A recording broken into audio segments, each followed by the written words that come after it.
One of the other co-chairs. Let's quickly go around the table and just have the committee introduce themselves, and we'll come back a little bit later. We're gonna have the panelists. We've got the panelists lined up there already. They're good. But let's go around for the committee. Tyler, let's start with you. Where are you from? Tyler Frisbee, Portland. Well, I mean, what you do. Oh, sorry. So, thank you for cooperating. Tyler Frisbee, I run the Institute of Metropolitan Studies, which is a local government think tank out of Portland State University. I grew up in Portland and Tumalo, and live in Portland now. Patrick Millfield. I live in Canada Beach, Oregon. I have a company called Escape Lodging with 16 properties throughout Western Oregon. Dan Dorn, one of the three commissioners in the legendary Umatilla County, and belong to the subcommittee, co-chair of the subcommittee with AOC and ACT chair. So. Gail Castillo, longtime business owner, we just sold, so, but we still own property. So I'm also been involved in the community, former chair and former director of the Hispanic Chamber. Ted Odlin, the heavy highway contractor. I'm representing Associated General Contractors. I'm Jeff Grants. I'm the union rep with the laborers, born in Sonora. Been around the business for about 25 years and glad to be here. Oh, hi, I'm Miss Hager Dahmer. Sorry I was not here for the first meeting, but pleased to be here today. I run a small nonprofit. We gather air quality data all over the world and make it available for purposes of all types, like science and research. And I spent a couple of decades at Oregon Environmental Council doing transportation advocacy work, so have some familiarity with the topic. Good morning, I'm Julie Brown. I'm the general manager of Rogue Valley Transportation District in Medford, Oregon, and I'm also the chair of the Oregon Transportation Push. Good morning, I'm Jim Trent, retired mayor of Detroit. And sorry, I also missed the first meeting. I guess the governor's schedule is more important than mine. I don't understand that. Happy to be here. Good morning, everybody. I'm Kelly Brooks. I'm the transportation advisor to Governor Kotek. Morning, everyone. This is Assumption, interim director here at ODOT. Okay, couple of little housekeeping details. The restrooms are down the hall to the left over there. We have a couple of eats and drinks over there. We also are using an owl. I put this wise thing in the middle, it looks like. So as you speak, it takes just a minute to turn to you. So if you could speak a little bit slowly as we get started would be good. Not talking over each other is an important function also here, and I tend to do that. So Bruce can reprimand me here. And then for the site, the people on the side, just for your information, they pick up the conversation. So anything you want on the record, just keep chatting with your neighbor there and that'll be good. It's an important thing. I think just a quick little ditty on just covering kind of what we have in front of us. Today's goal is to hear kind of the twofer is to hear from panelists from various perspectives that use the transportation system. So oftentimes, we just end up focusing on the number of miles, condition ratings, bridges, that sort of thing. This is to talk about who uses the system. What are they expecting out of us? What are they expecting out of our system in Oregon? And so we have very grateful for people to come forward today and we have a lot of different perspectives that we want to hear from. So that's one piece of it. And the second piece of our agenda is to make sure we've got our subcommittee chairs, know who they are, that we're clear on where they're going, what the charge is and that sort of thing. And we're going to be meeting with the subcommittee chairs later today. So there's further work to be done there, but they launch and we're going to get going. So the kind of the two major functions here. And the panel will be in on the discussion for the most part on the second part. I mean, on the focus on it. And we want to hear from the governor's office. Well, Bruce, did you want to say something? No, I'm just glad to see everybody here. For those who missed the first meeting, I think you'll find that we had a pretty productive. We got started. Grace and I have said this. There's a lot of planning ahead of this, and soon we got to get right down to the business of putting a plan together, and thus the meeting with the committee co-chairs later today to really get that going. So again, we're grateful you're here, and hopefully you're ready for some hard work. Great, thank you very much. So we're gonna start off, before we get to these two agenda items that we have, we're gonna start off and hear from the governor's office and Kelly Brooks. Kelly. Thank you. Well, good morning. I do just want to make sure, I think last time I was a little hard to hear. So, someone can give me a signal if that happens again. But I want to cover just a few things before we dig into the work of the day. The first is, we did have an election. Measure 120 was on the ballot. It did not pass. Clearly, Oregonians found it challenging and difficult to live in support of a gas tax measure right now, given the high cost of food.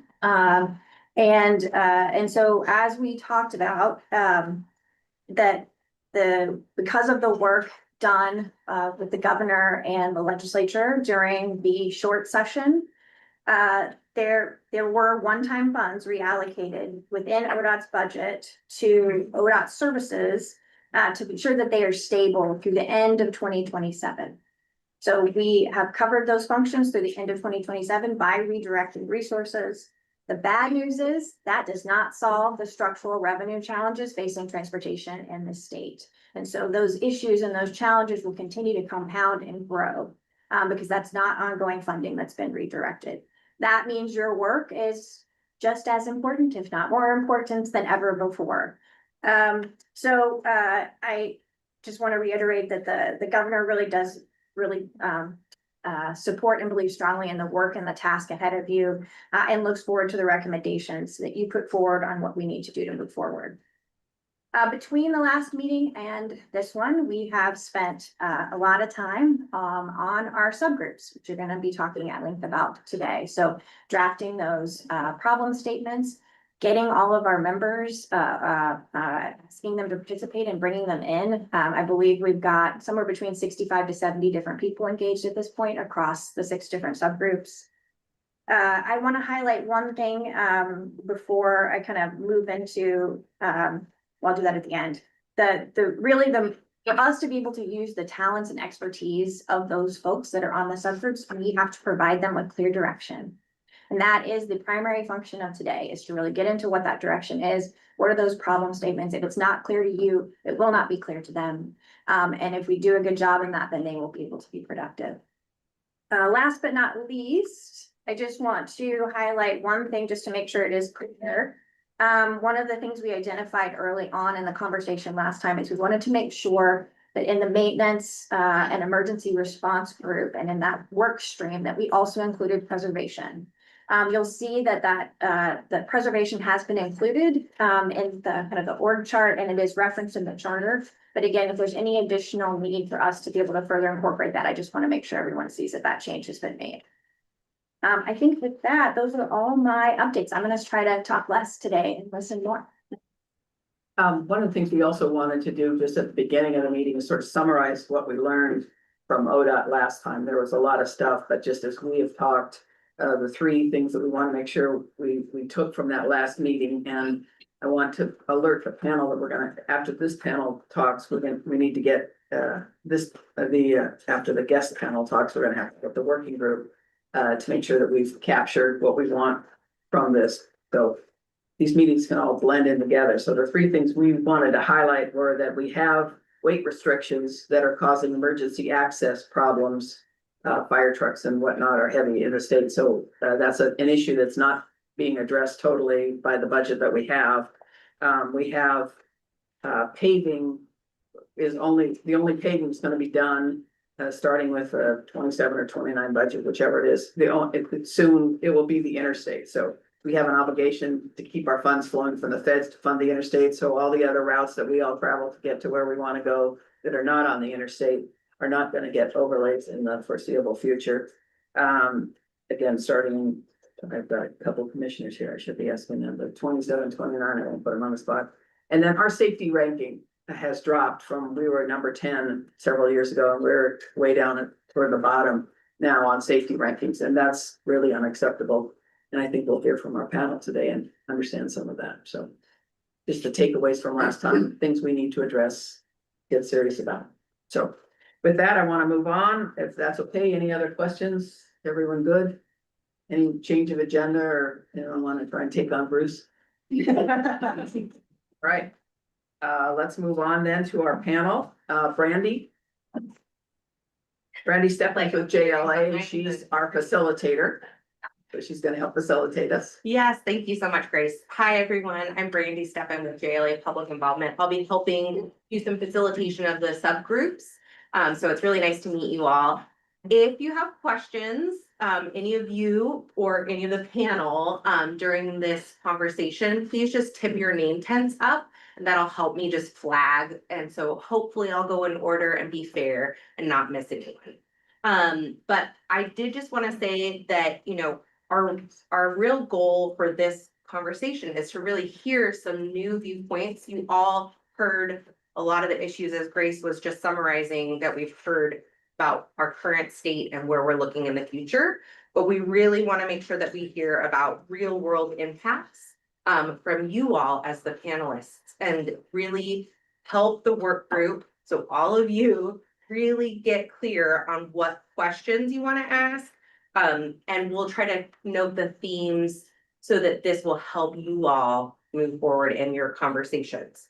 So the main things we're going to be asking about is how does an unreliable transportation system impact your ability to operate, income, earn income, or serve customers?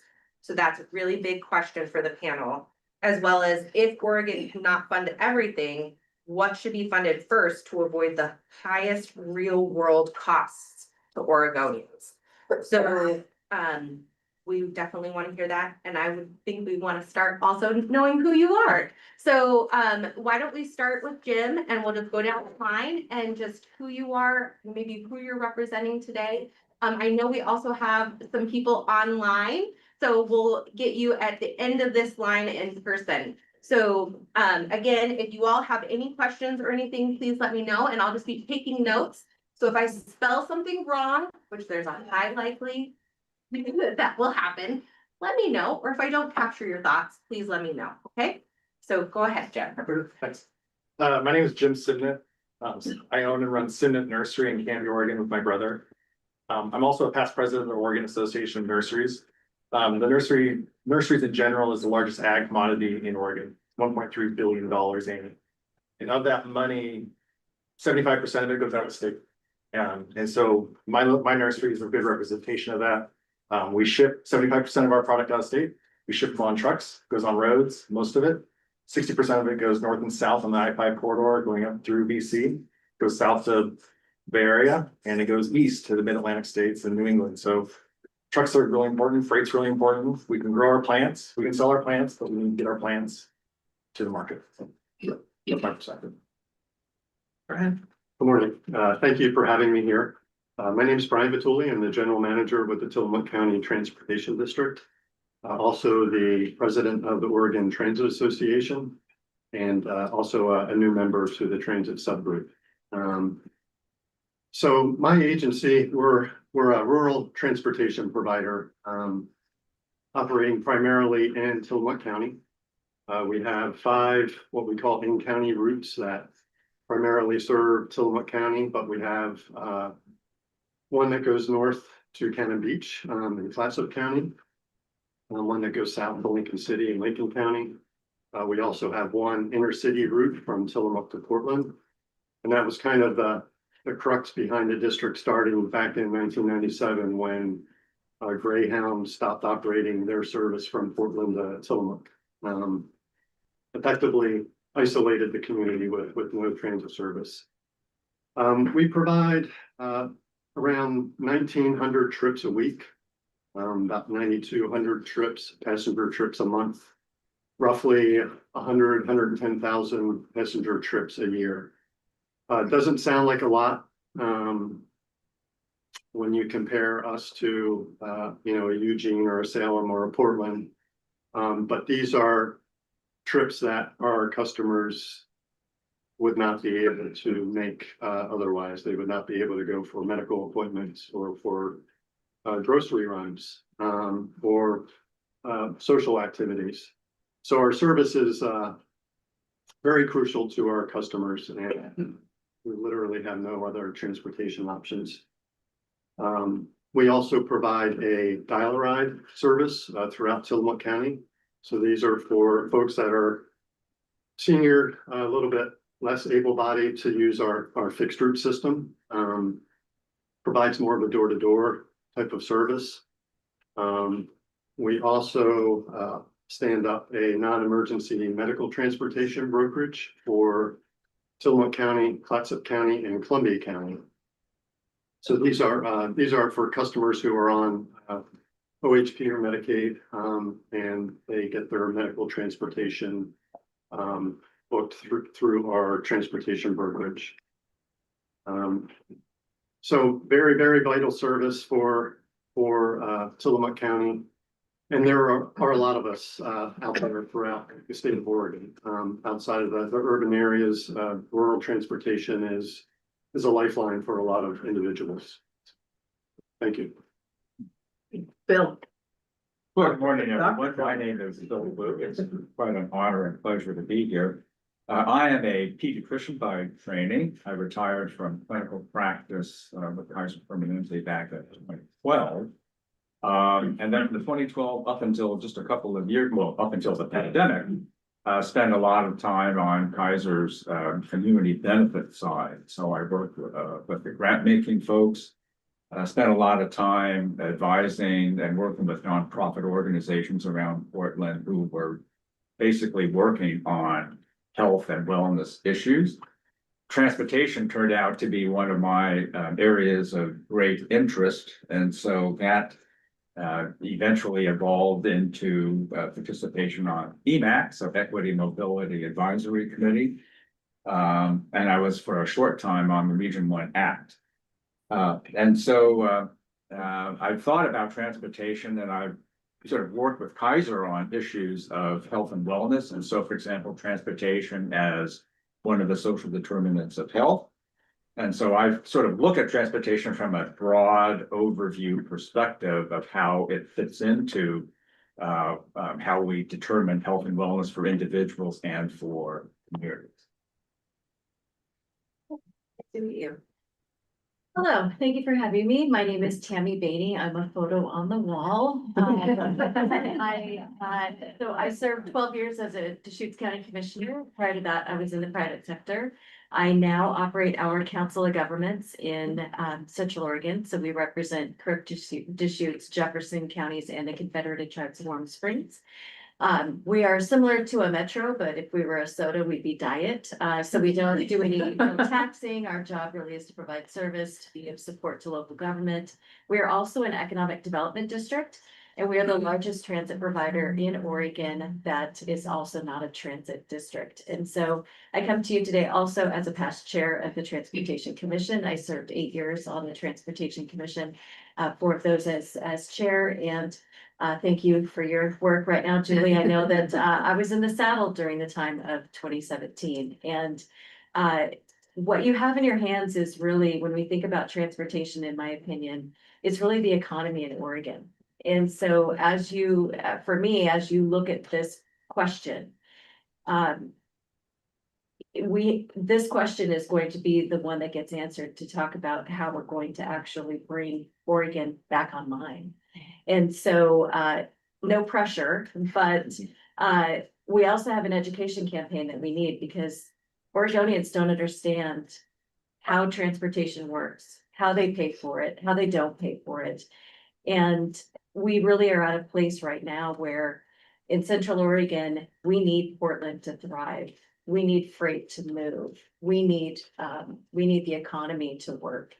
And so it is really incumbent upon this group to peel back the onion to the part where you are all crying. And if someone isn't, it's probably time that they leave the room. I really am, I feel very fortunate to be here today to impart whatever I might be able to give. But the work they have in front of you is really critical at a time that Oregon is at a tipping point. And as much as we are growing rapidly in Central Oregon, we are we are the tail on the dog. And so we're looking to this group to really dig in and try to come up with some ideas in how we actually turn the chapter and turn the page, maybe even to a new book. So thank you for having me. Great challenge. Thank you. Yeah.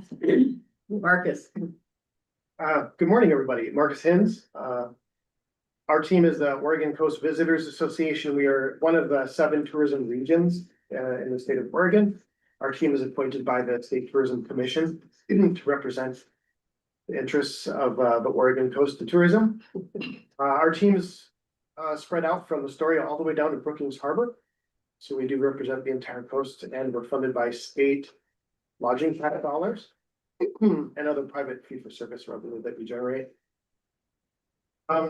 Well, we've spent many years, maybe 4 or 5, trying to really wrap our minds around transportation and visitor experience. For those of you that don't know, the largest city on the Oregon coast is 16,000 people. The largest city. And 6 months of the year, there could be 3 or 4 times the amount of visitors in those very small communities. Tremendous traffic, particularly on the North Coast, many thousands of vehicles. And so, you know, we're very concerned with not just the quality of life of the residents that live in these communities, but also the quality of experience of visitors. And so for every dollar that they're spending on transportation and gas, is every dollar that a small business at the coast doesn't earn. And whether it's like daily transportation costs, which are added into like a trip to the coast and back. A lot of the visitation to the coast are day trips from the valley. Our state dollars we use to market outside of the state of Oregon to invite, you know, non-Oregonians to the coast. However, we do try to take some responsibility for the day trips. These are people we are not marketing to, but they come anyways.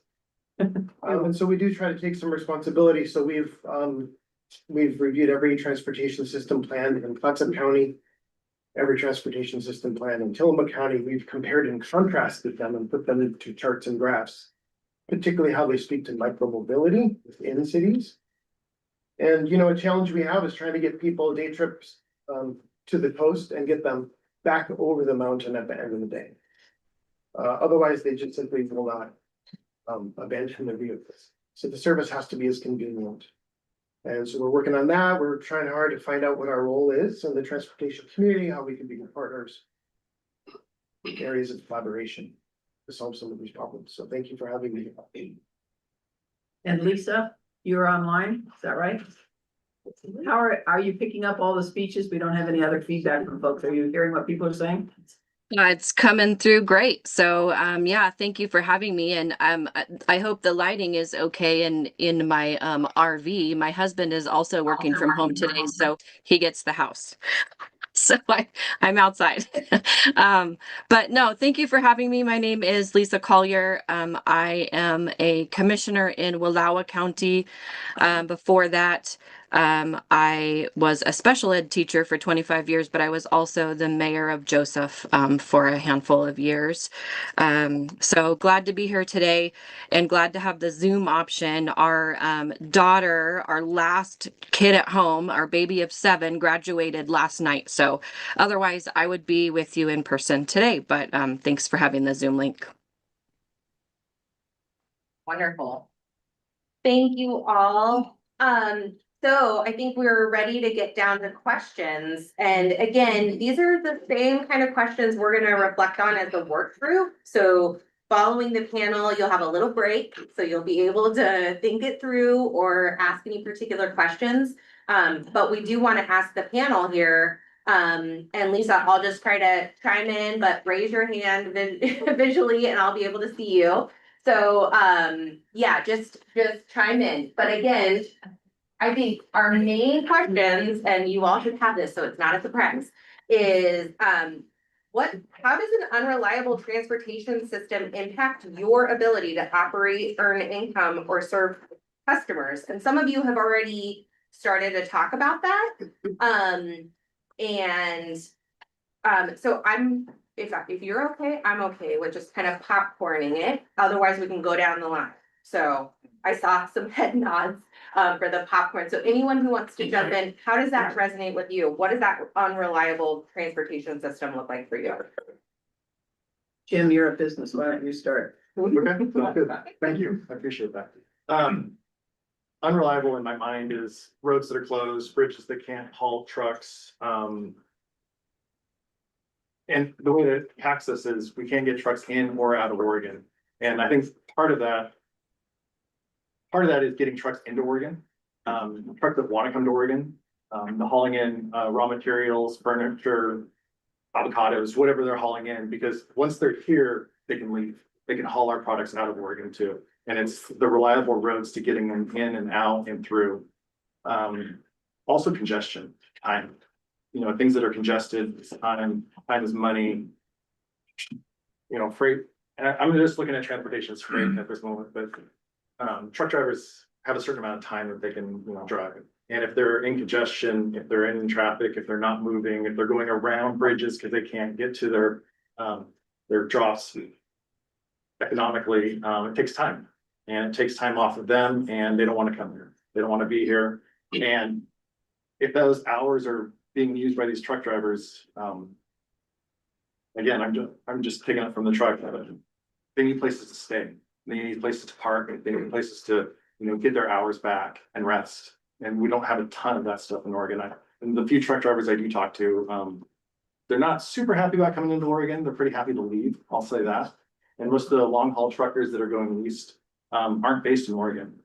You know, they're based in Texas and Arkansas and Tennessee, different places. So at the moment, that's kind of what. Why aren't they based here? I think guys that are based here try to stay local. They are running my, you know, north-south, my I-5 corridor, so they can make it home within by the weekends. But a lot of them aren't homegrown. And I guess that goes back to training too. You know, having trade schools, having training for these truck drivers, that people who do want to drive over the road, the owner operators, you know, own their own trucks, haul freight. Yeah, Lisa, I see your hands raised.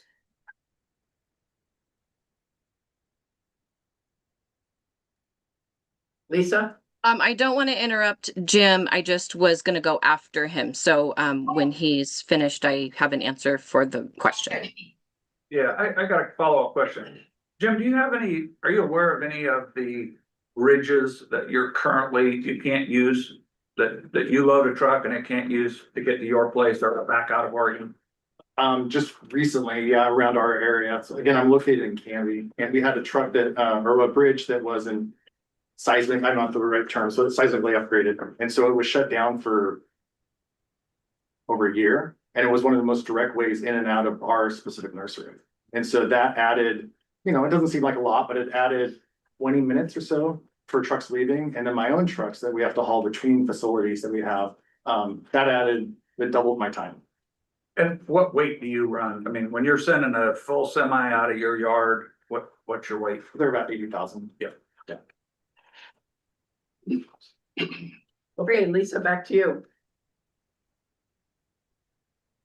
I'm sorry for the question, but are we popcorning or are we getting called? I think popcorning is okay. Okay. We'll be flexible. Okay. So for question number one, things that we struggle with or that are challenges for us is we are so rural, we're so far away from the metro area or where people are coming from. For us, if we have unreliable transportation or closed roads, we don't get mail. We don't get groceries. We have one grocery store in our whole county. So a lot of times it means empty shelves in the grocery store. A lot of our people, because we have such backups in our pharmacy, because we have one, they're getting medications through the mail. And so if the deliveries don't come, that might mean skipped days in medication. Deliveries for our local restaurants could mean inconsistencies and things that they're out of, which is missed money for them. In our municipal world, we have DEQ regulations to meet where we're sending water samples out. If we can't get those water samples out, we have fines. So we have to get those in a timely manner. That works for DEQ. The other thing that we use is we use out-of-town labs. So that might mean LeGrand, that might mean Pendleton. And so if those labs don't get out, those medical labs, people have to do them again. And those are all kind of common places for us when we have closed roads up here in the mountains. Yeah, great. And then I saw Marcus. Yeah, with just the short amount of time we have here, I wanted to make sure that I got the issue of Highway 6 on the agenda. How many people have driven over Highway 6 recently? It's pretty too bad. And I just wanted to make sure that this was pulled out because there's 3 main routes to the north coast. They're all packed in the summer. And if 1 of 3 of those goes, I have no idea what's gonna happen. And if it goes in winter, when businesses out there are already lean, that could be a death sentence to a lot of businesses in central Tillamook County. When they're already operating, you know, a lot of businesses on the coast, they operate in a deficit through the shoulder. And then a profit in the summer, which pays the deficit over. So, you know, if a critical failure happened in the winter, like no time is good. But I think that would really hurt businesses quite a bit. So when do you want the failure to happen? Yeah, not when I'm driving over, that's for sure. And then there's like cost of goods, so, you know, right at the time when you have fewer customers, it's gonna cost more to get the products to your business. Because of time and transportation, and so it's just really important. Brian could probably speak more precisely to a lot of these things, but I wanted to call that out, and how concerned the visitor industry is with that route. I didn't mean to make fun of Highway 6, I want to say that. But I do think it's important that you came here and wanted to highlight that so badly, and then you walk through the seasons that are affected, and you're that worried about a highway. Is incredibly poor position for the Department of Transportation to be in, to have the situation that's there now, and for you guys to be worrying about what month it's gonna fail, honestly. Well, and quite a bit, and I've actually done some calculations with spreadsheets on like how much destination spending, like how many tens of millions would be lost for central Tillamook County, just in the visitor spending. So I'm concerned enough to start. Provide that to us, we appreciate having us, thank you. Well, Marcus, did you read that article in the Oregonian a couple weeks ago about safety of Highway 26 and the impact that has? Yeah, safety is huge, and you know, emergency services, everybody needs those, but when the highways are packed, the ambulance can't get to you, can't get to the beach, can't get to the mountain. Time is of the essence, and so, you know, whether it's visitation or residents, it's all the same to us. You know, we want a good quality of life for people who live at the coast, and we want a good quality of experience for people that come here to spend money, so they come back. Bill. Oh, great. Yeah, I think I'd like to offer something of, well, perhaps a little bit of a different perspective, but from a health and wellness perspective, you know, people in our position in the health sector think about transportation as a complete package, which of course includes trucks, cars, public transit, cycling, and walking. So those are all the components of a transportation system. And so I would assume and hope that this group is going to be talking about transportation as a system, as well as the individual components. So of course, it'll turn out that roads and trucks and cars will seem to be the most important and paramount part of that system. The others can't be ignored. So also from a health and wellness perspective, you know, we tend to think about those individuals who operate sort of on the fringe of the majority population. And so that includes low-income people and communities. It includes those who are disabled, and it includes seniors. And so everyone in this room is going to become a senior if you aren't one already. And so your transportation needs will potentially be quite different when you cross over that line into that population. So that, I think, is another part of the whole equation that needs to be at least thought about when you're thinking about big picture. So I want to, if I may, read a little hypothetical scenario. And I think this helps to demonstrate the linkage between transportation and all the other social determinants of health, which include access to healthcare, you know, economic advantages, social and social context, and stuff like that. So a hypothetical young man who recently graduated from high school does not own a vehicle because he cannot qualify for a car loan due to his age and lack of credit. He also worries he can't afford the vehicle operating costs, gas, insurance, maintenance. He lives in an area he can afford, but without a car, his only transportation option is to walk to one public bus stop from home. And the bus only operates on weekdays during daytime hours. He has less ability to access job locations compared to his former classmates whose parents co-signed on their car loans and help them with operating costs. Some of the other classmates live in areas with more bus and train lines or have safe sidewalks and bike paths between home and job centers and have all found new jobs. But he can't apply for a job that requires weekend or evening work because of his lack of transportation access. The lack of options from the financial barriers he experiences limits his travel options and further limits his job prospects and income potential. So that's an example of, I mean, this is all hypothetical, but that's an example of how multiple issues combine to essentially put an individual in a pretty disadvantageous position compared to those who have more funding, more economic advantages, and he's left out of the picture.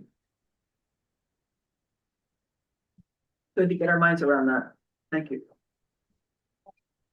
Tammy. So I don't want to duplicate, but I would add that for Central Oregon, it's our competitiveness. We have shovel-ready land for manufacturing, industrial. We've utilized to a high degree the regional large lot industrial programs and work closely with DLCD. If our system cannot complement what it is that we're trying to recruit, we won't be able to recruit. And as we think about the system, and my hope is also for this committee that we're thinking of it as not as a state system, but a statewide system.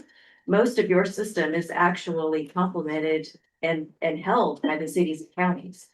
The cities and counties cover far more roads and bridges and culverts and all the good things than ODOT actually does. And so if we don't look at it as a system, a seamless system, and only invest in one area and don't complement that with also making sure, and I know that we share in a proportionate share with cities and counties, which is unique in Oregon. And I would hope that we don't touch that. That blended competitiveness matters all across the state. And I encourage us to be thinking about that rural to market piece. If we want Oregon to thrive, rural Oregon has to thrive alongside it. We are not growing onions in Portland. We're not growing hazelnuts in Portland. We're not logging in Portland. And so how we get our goods around the state matters. Our region is looking at possibly an inland port. Worked with Eric Havig very closely on the intermodal facilities. I'll withhold my opinion on how well that went. But we really have to, if we want to be competitive in Oregon, we need to look at Oregon as a system as a whole and play to our assets that are in place in areas that may not be our traditional areas of assets. And that means outside the Portland area. In addition to that, I would just to underscore at the beginning of March, my nephew, who I helped raise, who was 20, was in a tragic accident and he lost the lower part of his leg. And he's a wildland firefighter. And so he's not worried about that, being able to go back to wildland firefighting. You could do it with a prosthetic. But he said, you know what, I'm not going to be able to drive. As a 20-year-old, he's not going to be able to drive for a while. And then he's just simply said, as though we're sitting here, no, that's okay. I can take the bus. So if we look at what it means to get people around, we're not just talking about individuals sitting at a bus stop hoping to go to, cash in hands, which is also important.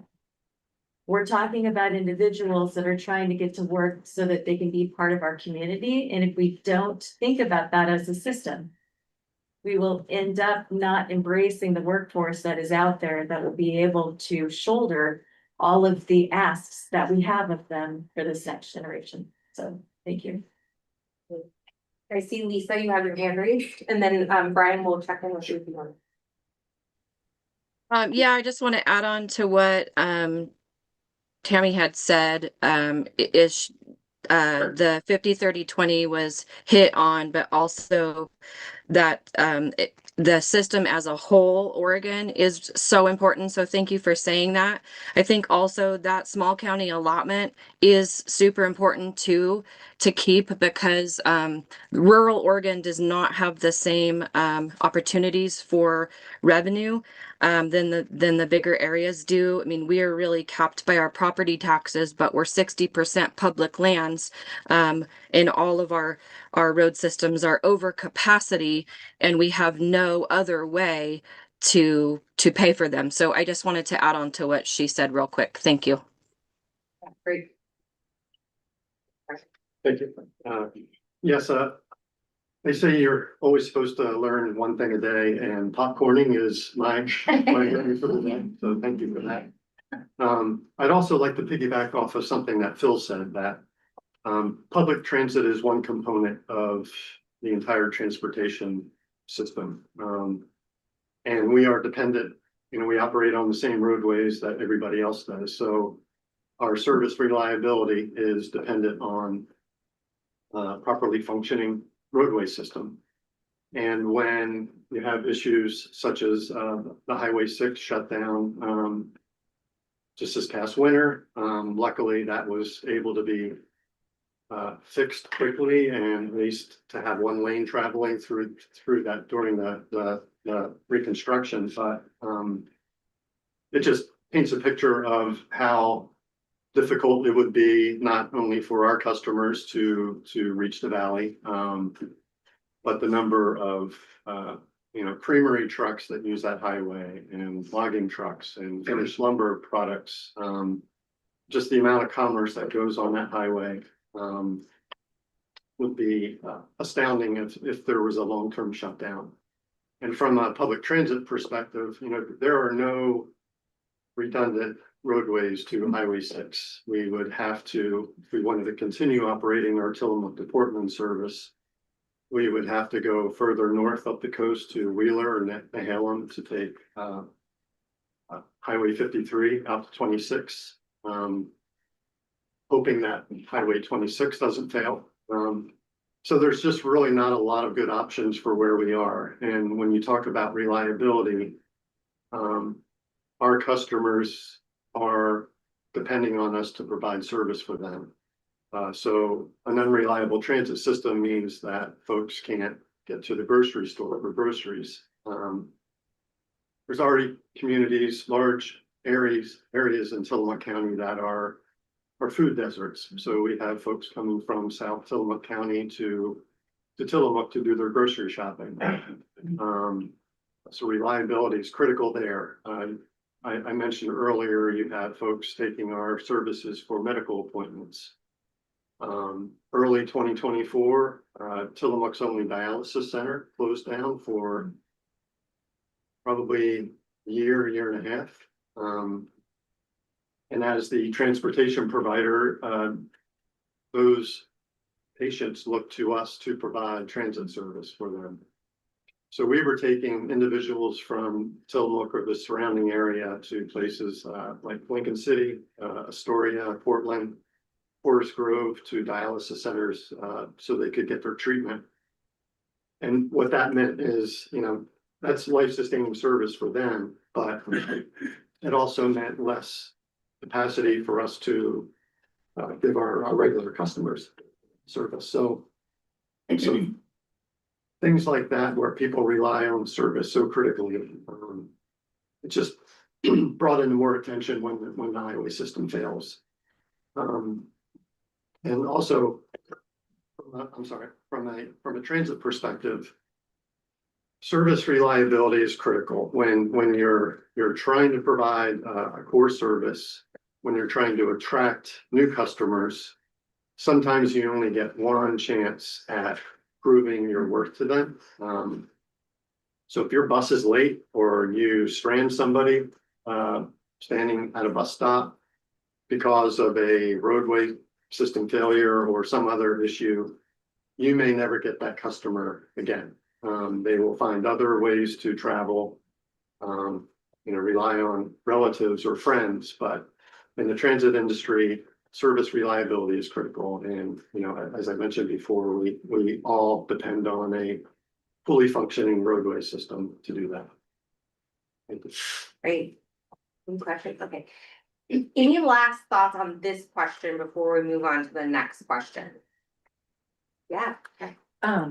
Brian, we've heard a lot about transit service funding challenges, and this might apply to other folks in, on the panel too.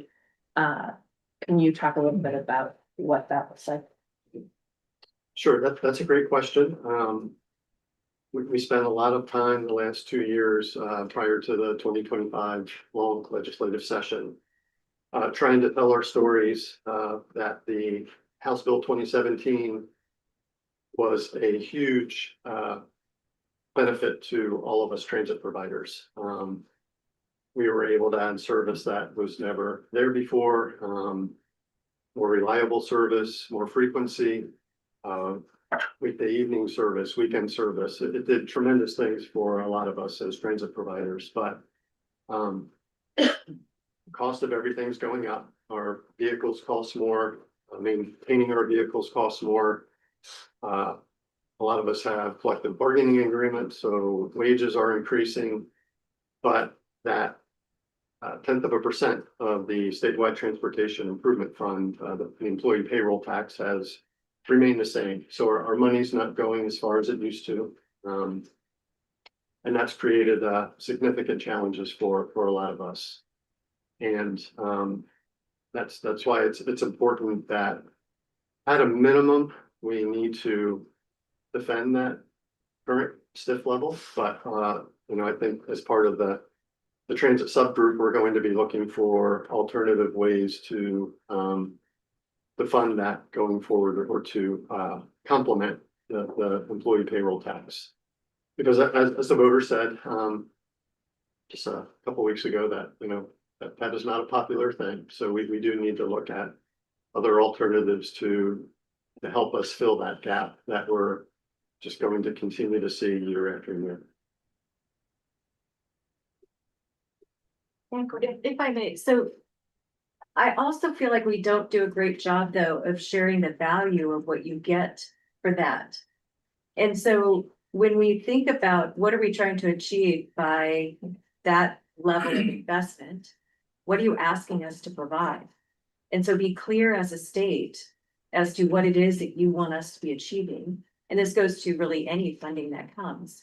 But as we think about a dedicated tax that goes to the core essential pieces to people, their prosperity, their ability to get to medical appointments, the cost associated with not having that ride is catastrophic for that person who can't get to dialysis. And now we're going to be paying for that in another part of the system.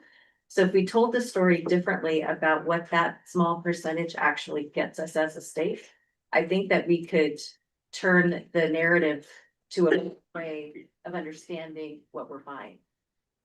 I think that's what Phil was trying to say too, with his Yes, young man. exactly. The economy, it's, you know, education is life, it's health. Do you want wellness. your worker to arrive at 8 or not at all? Yeah. Or be out sick with chronic? And there is so much research. I think the benefit that you all have is that you don't need to research what it is that you're talking about. All of it's there. But that's critical to the success of a community. Great. Okay, so let's move on to the second question.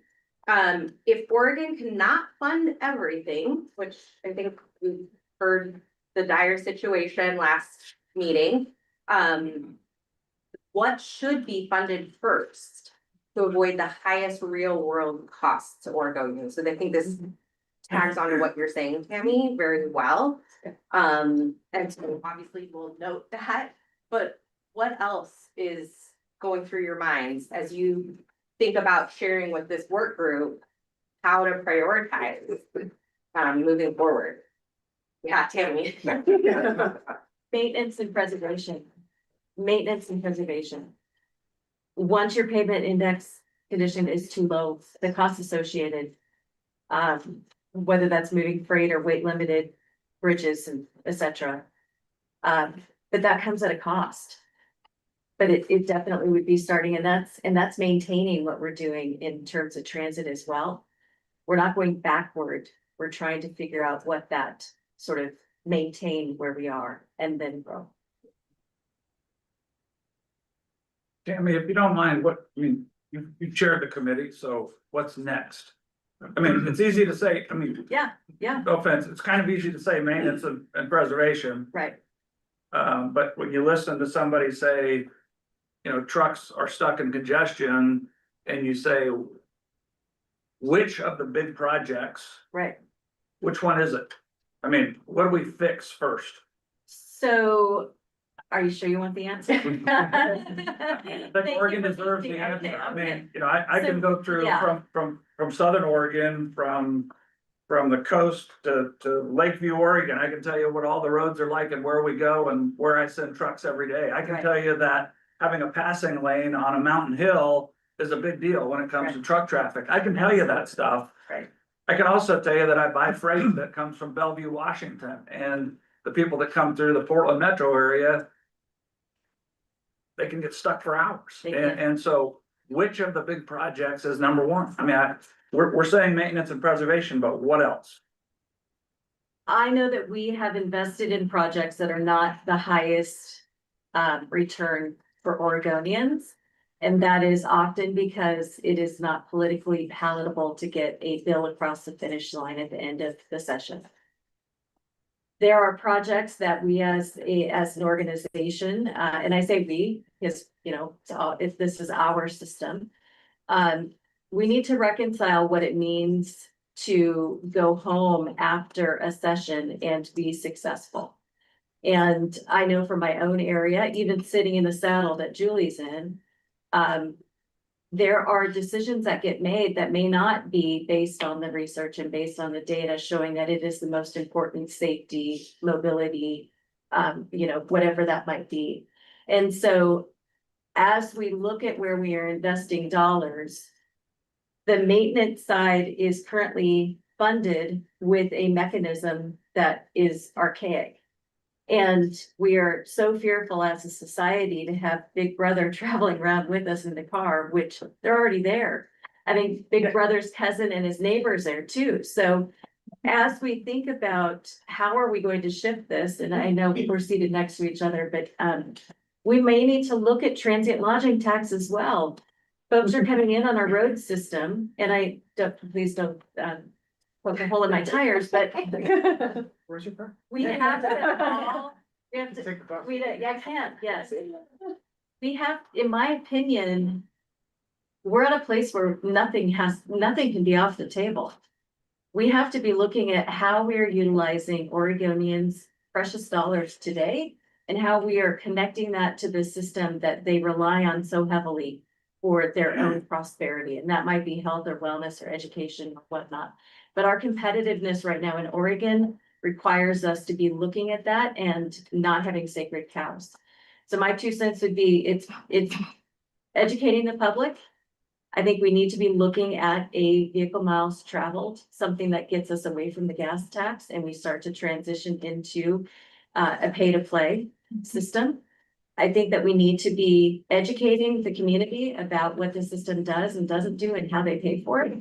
And I think we need to be looking at the capital project side of the ODOT book of business and saying to Mary Olson, God rest her soul, which ones need to be shot. And so there are projects that we don't, that we know are not going to give us the best return, but we're wedded to them because we made a commitment at the state legislature. Lisa's hand was up and then Phil's hand is up. Lisa.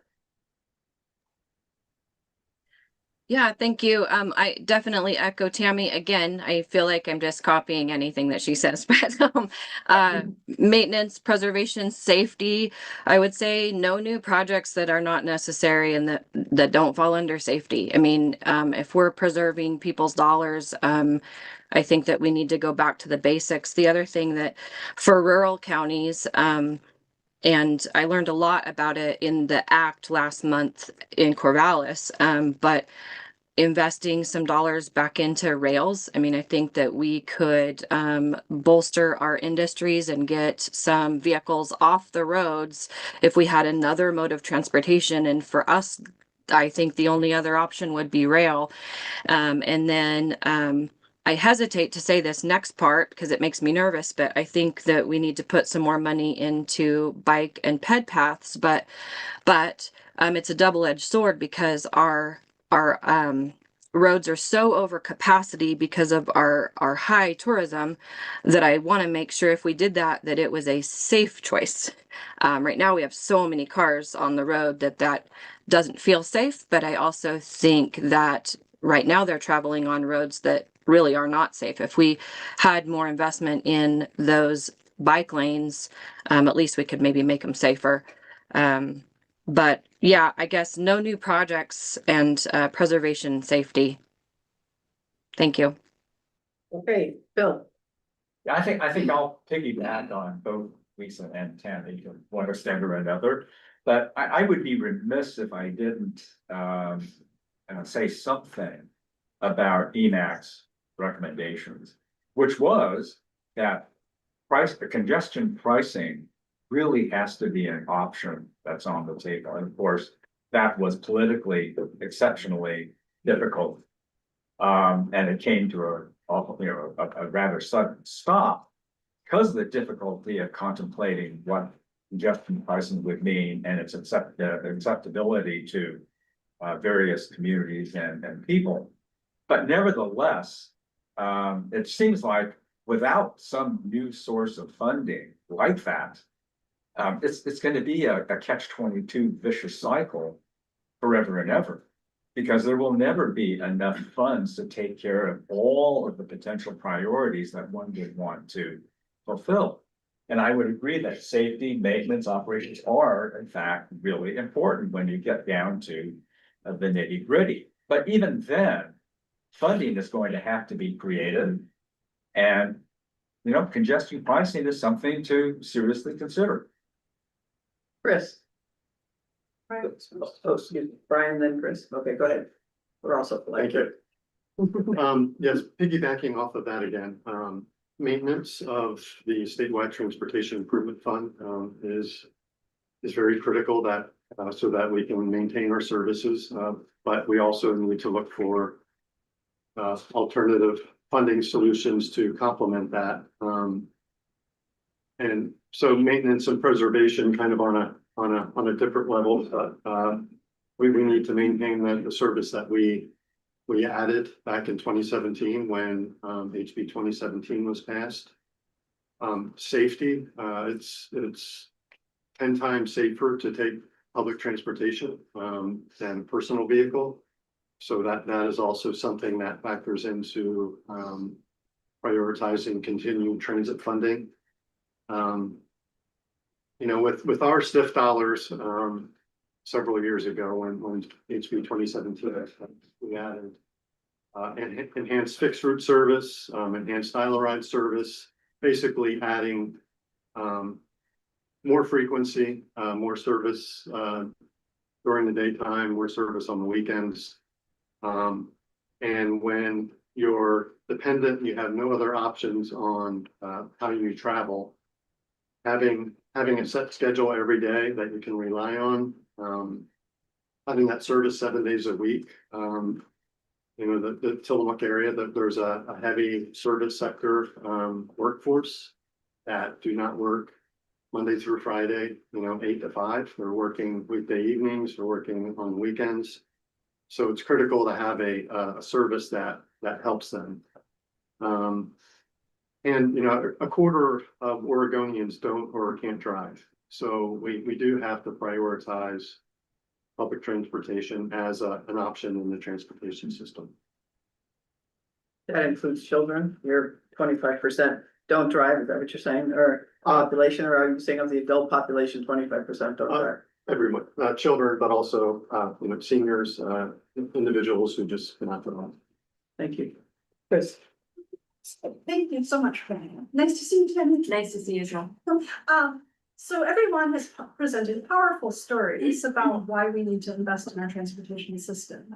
And Tammy, you made a particular comment about better public engagement. But to be honest, I'm not hearing a story that I haven't heard many times in the past. And somehow that hasn't, well, we have passed transportation packages in the past.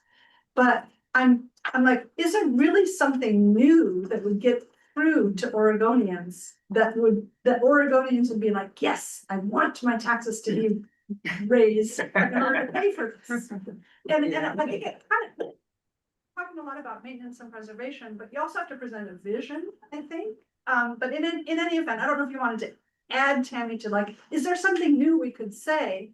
But just generally, I think we need to have a really good conversation at this committee about what does public engagement mean? And how could it potentially help, or how much can we really do? Thank you for raising that. And I would just say that we usually start it when there's something that's already on the table. We usually start the conversation when fear is already upon us. So it's, here's the package. And here, so immediately people are in a defensive mode. I think it's a constant message of what is being provided. And it isn't just ODOT. I think it's the cities and counties as well.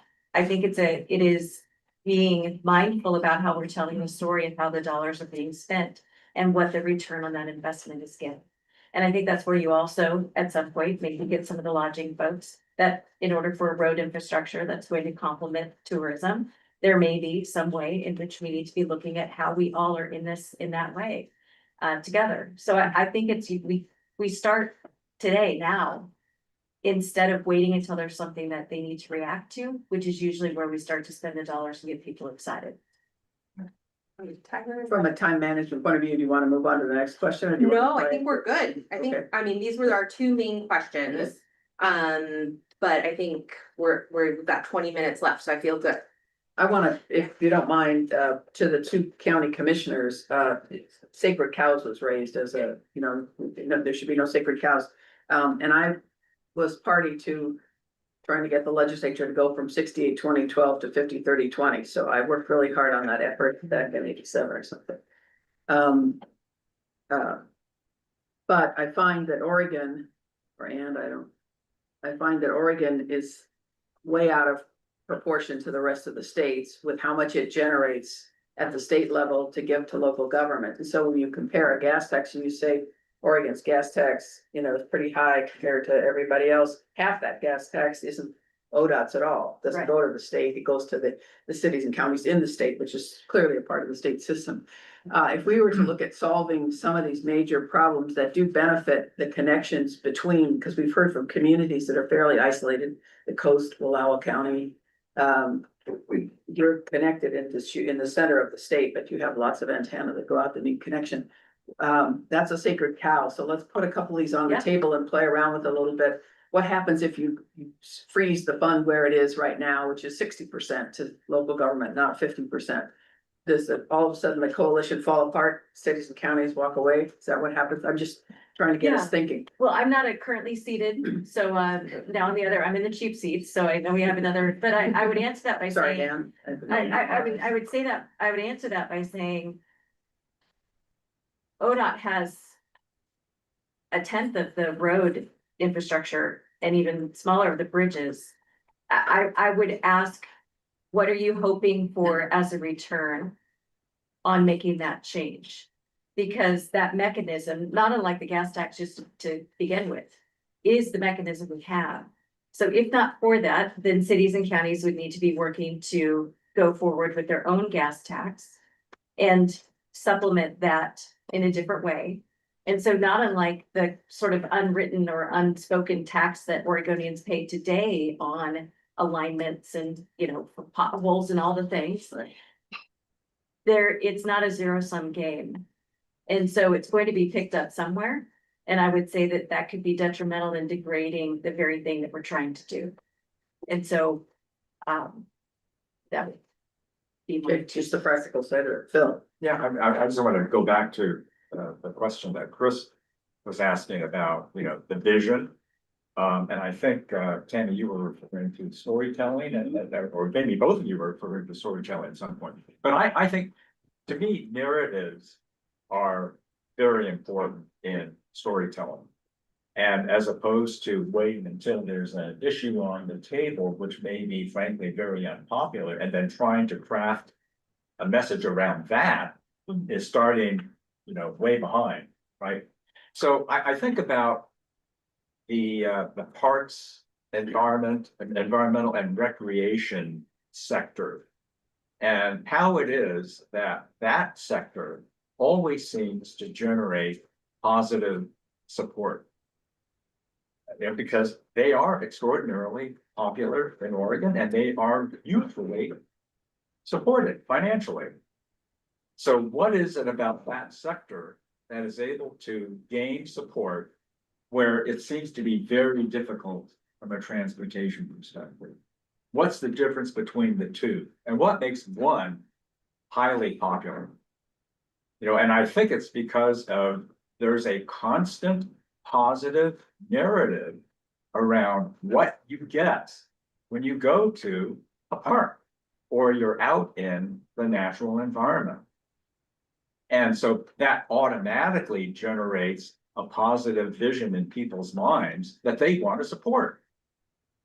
And they get something out of it. So I think it would be useful from a community engagement perspective to start thinking about what kind of message supports this transportation vision all the time. Tyler, you had a. I'd love to let Grace's question play out Okay, yeah. anymore, but then I do have a follow-up to sort of Chris's question, sort of Grace's question. I wanted to, we're sort of tag to me here. The area commissions on transportation right now are essentially, in my, just from what I can tell, relatively irrelevant in terms of purpose. And because they were really established by the OTC in order to be able to work through Connect Oregon, they had money, they had, a whole lot more that they were doing. I encourage this group to embrace your city and county electeds as your advocates to tell that story. That is how we were able to get support for the bridge that will remain unnamed. The Columbia River crossing, when you have county officials well outside the Portland metro region that are saying that that bridge matters to our freight mobility and to our seismic resilience or to the economy in Oregon, then we're telling the story in a way that we are seeing it as one Oregon instead of just as a bridge in the Portland region. And so I really encourage finding a way to reinvigorate. They are your advocates or your worst nightmare when it comes to getting this across the finish line. So I want to follow up on the question that Grace posed and to see if anyone else had answers to that, which was kind of what are those things that maybe we don't always talk about as potentially changing, right? We've heard there's some funding restrictions, there's things that kind of constrain us, but what are those things that we could push at, not getting into policy levels, but if it's a project or a stance, what is something that could be on the table? The point of my question, because I was knee deep, whatever, in the 50-30-20 shift, so it's my sacred cow as well from the past. I was putting it on the table is, unfortunately, I think at the last session, people don't understand anyone can kill a bill, kill the bill. I don't think it's, the legislature's had such high turnover, and the delicacy of us approaching it this way is because anybody can kill a bill, and the cities and counties can kill this bill, okay? The next package, whatever it is. It's gonna take all of us working together, and we have to be mindful of the pitfalls, and there's just a small walkway for us. And I like the challenge of thinking bigger and changing the dynamics. We have not thought of this. It's not been explained to people as an investment, but the very users, when I talked to AAA and the truckers, both of them gave me a lecture about the vehicle costs, and that, yes, you're out talking to, there's a tax that you're talking about implementing, but you're not talking about it as though it's a better deal for the person driving the car, because their operations costs are much lower than driving over crummy roads. If they're driving on a smooth road, they're actually paying less. But what you see is the tax that you pay. And so it's very clear, and those people that are in the industry, they understand that the users of the system, which is all of us who use the system, get something out of it. And I think it's incredibly important for us to start to define, we've got $1 billion asset or billions of dollars of assets. I don't know what the current number is on ODOT, and we've walked away from it.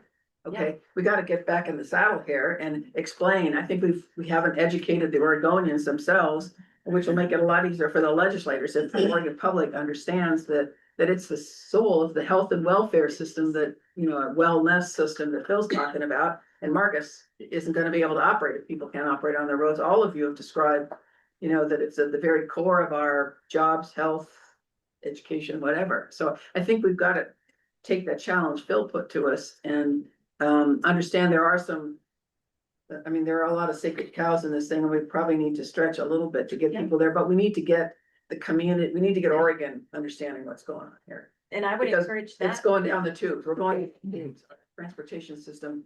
If we don't make an investment in it this time around, it's gonna be hard as hell to pull it out and have it be economically palatable to fix in the future. Sorry, that's probably your speech, not mine. I'm not convinced that cities and counties understand their place in that and how unique and what a benefit it is for the 50-30-20. And so I would start there. I saw two pens come up over here, but I wanna like just let the group, the panelists, because we have limited time with you all.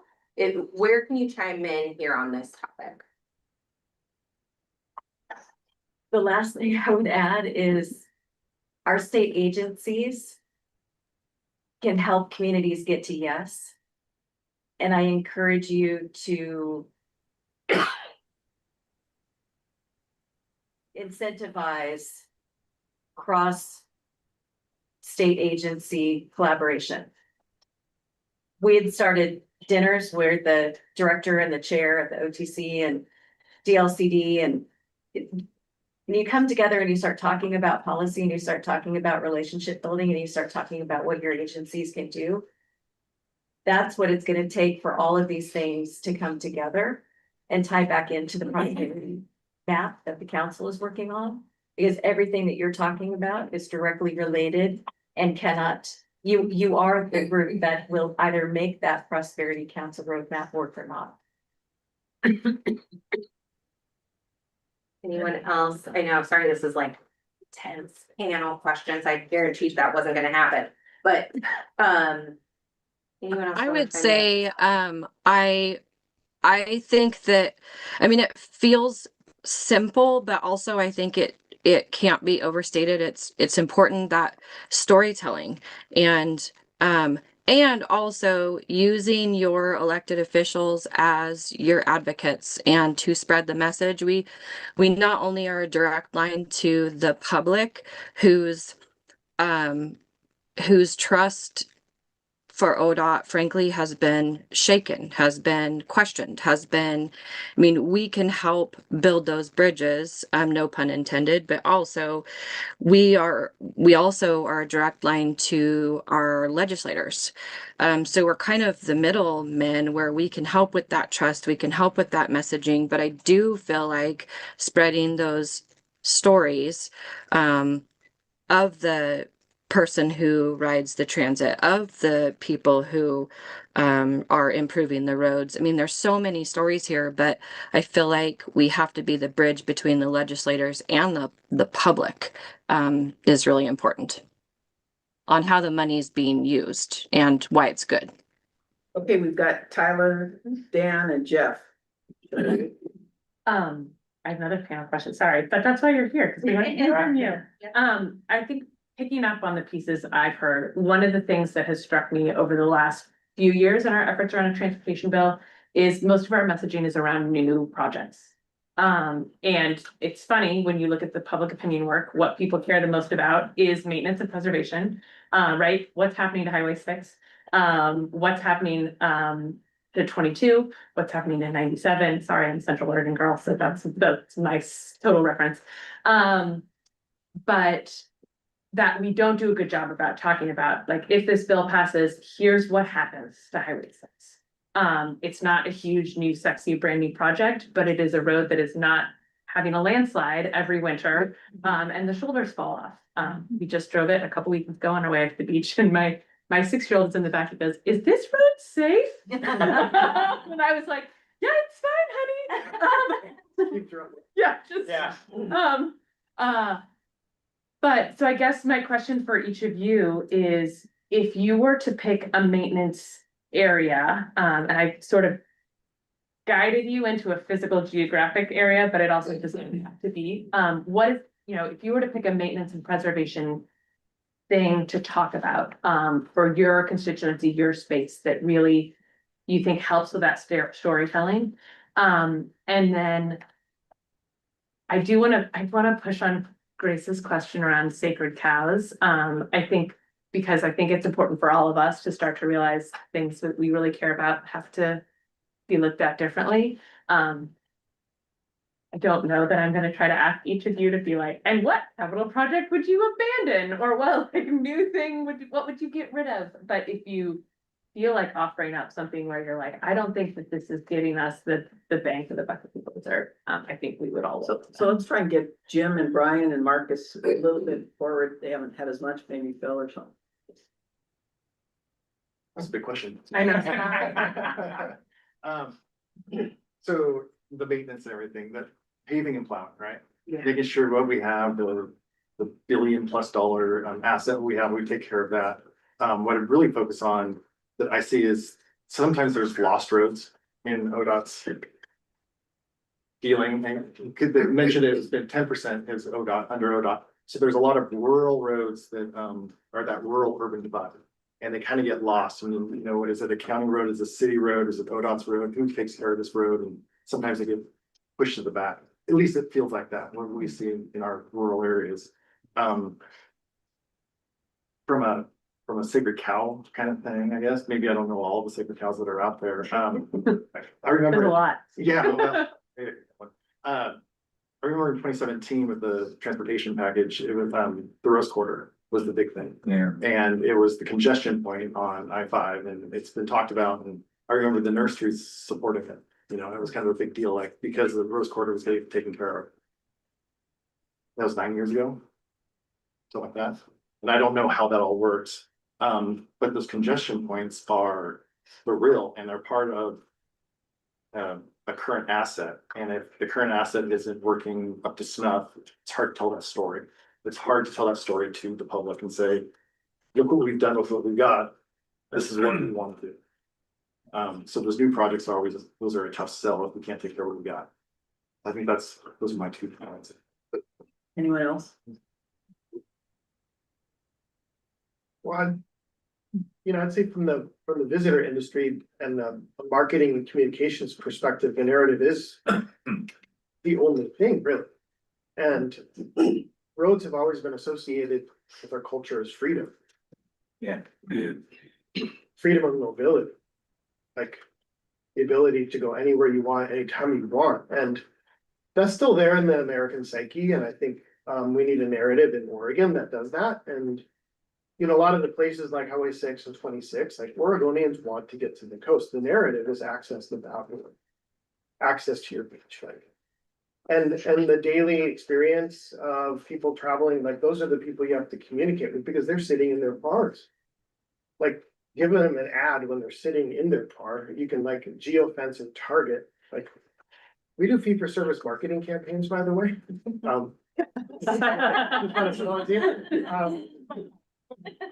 But like you could these days you can laser focus on the people that are sitting in that congestion to get them on board. But going back to the American story and the freedom, mobility that's your narrative right there. So let's make a story together. Talk about that. We have 2 other questions. I know you'd like to interview each of the panelists, but I think it's maybe for our discussion to hear if we could get a couple other questions on the table and then let the panel have a final word here, Dan, and then Jeff. Thank you. To me, the 50-30-20 is, I'm not going to call it a sacred cow, but it is one of the few things that is working, and that I guess that's the one stress. I think the one thing that surprises me through this conversations today is, the surprises or the stub toes of, ODOT and all of us that don't come up.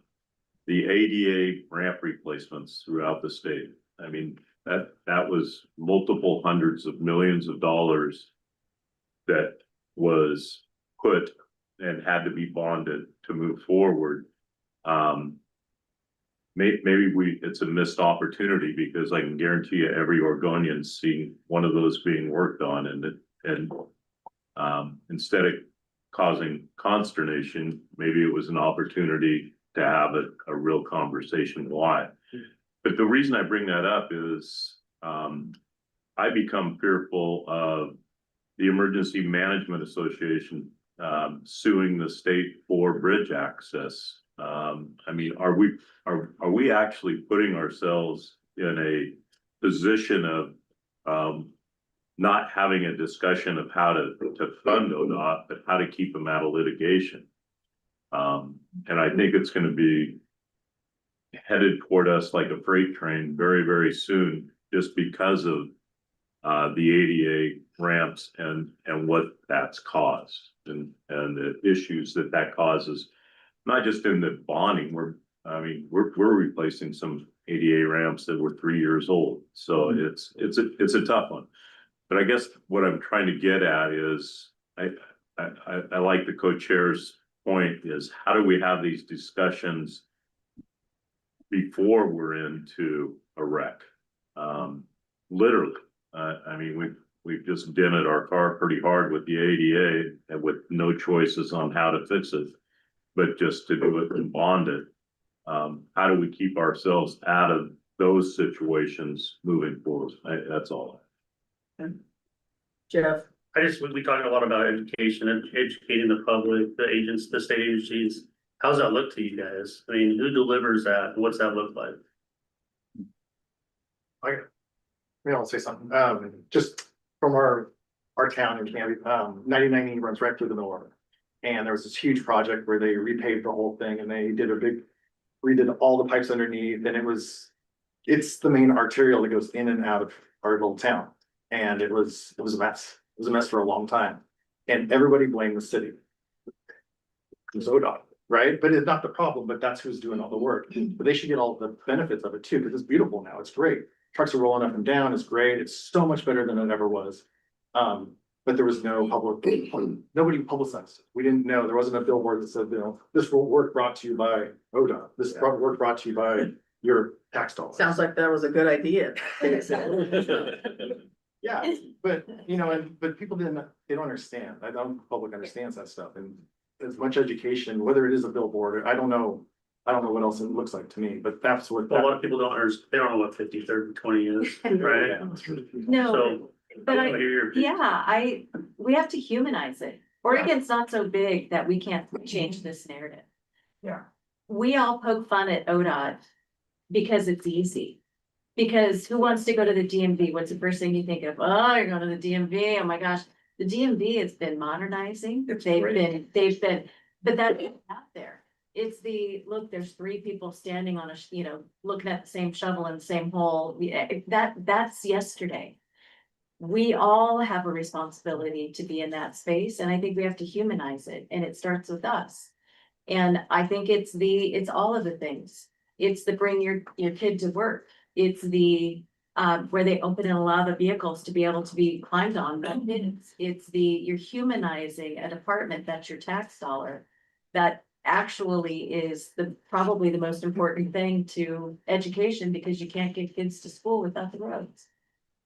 I guess another way to think about it is, how do you build a movement? Yeah. You don't build a movement by not including people. Yeah. Or making it human. So think about it as, we're going to build a movement around transportation.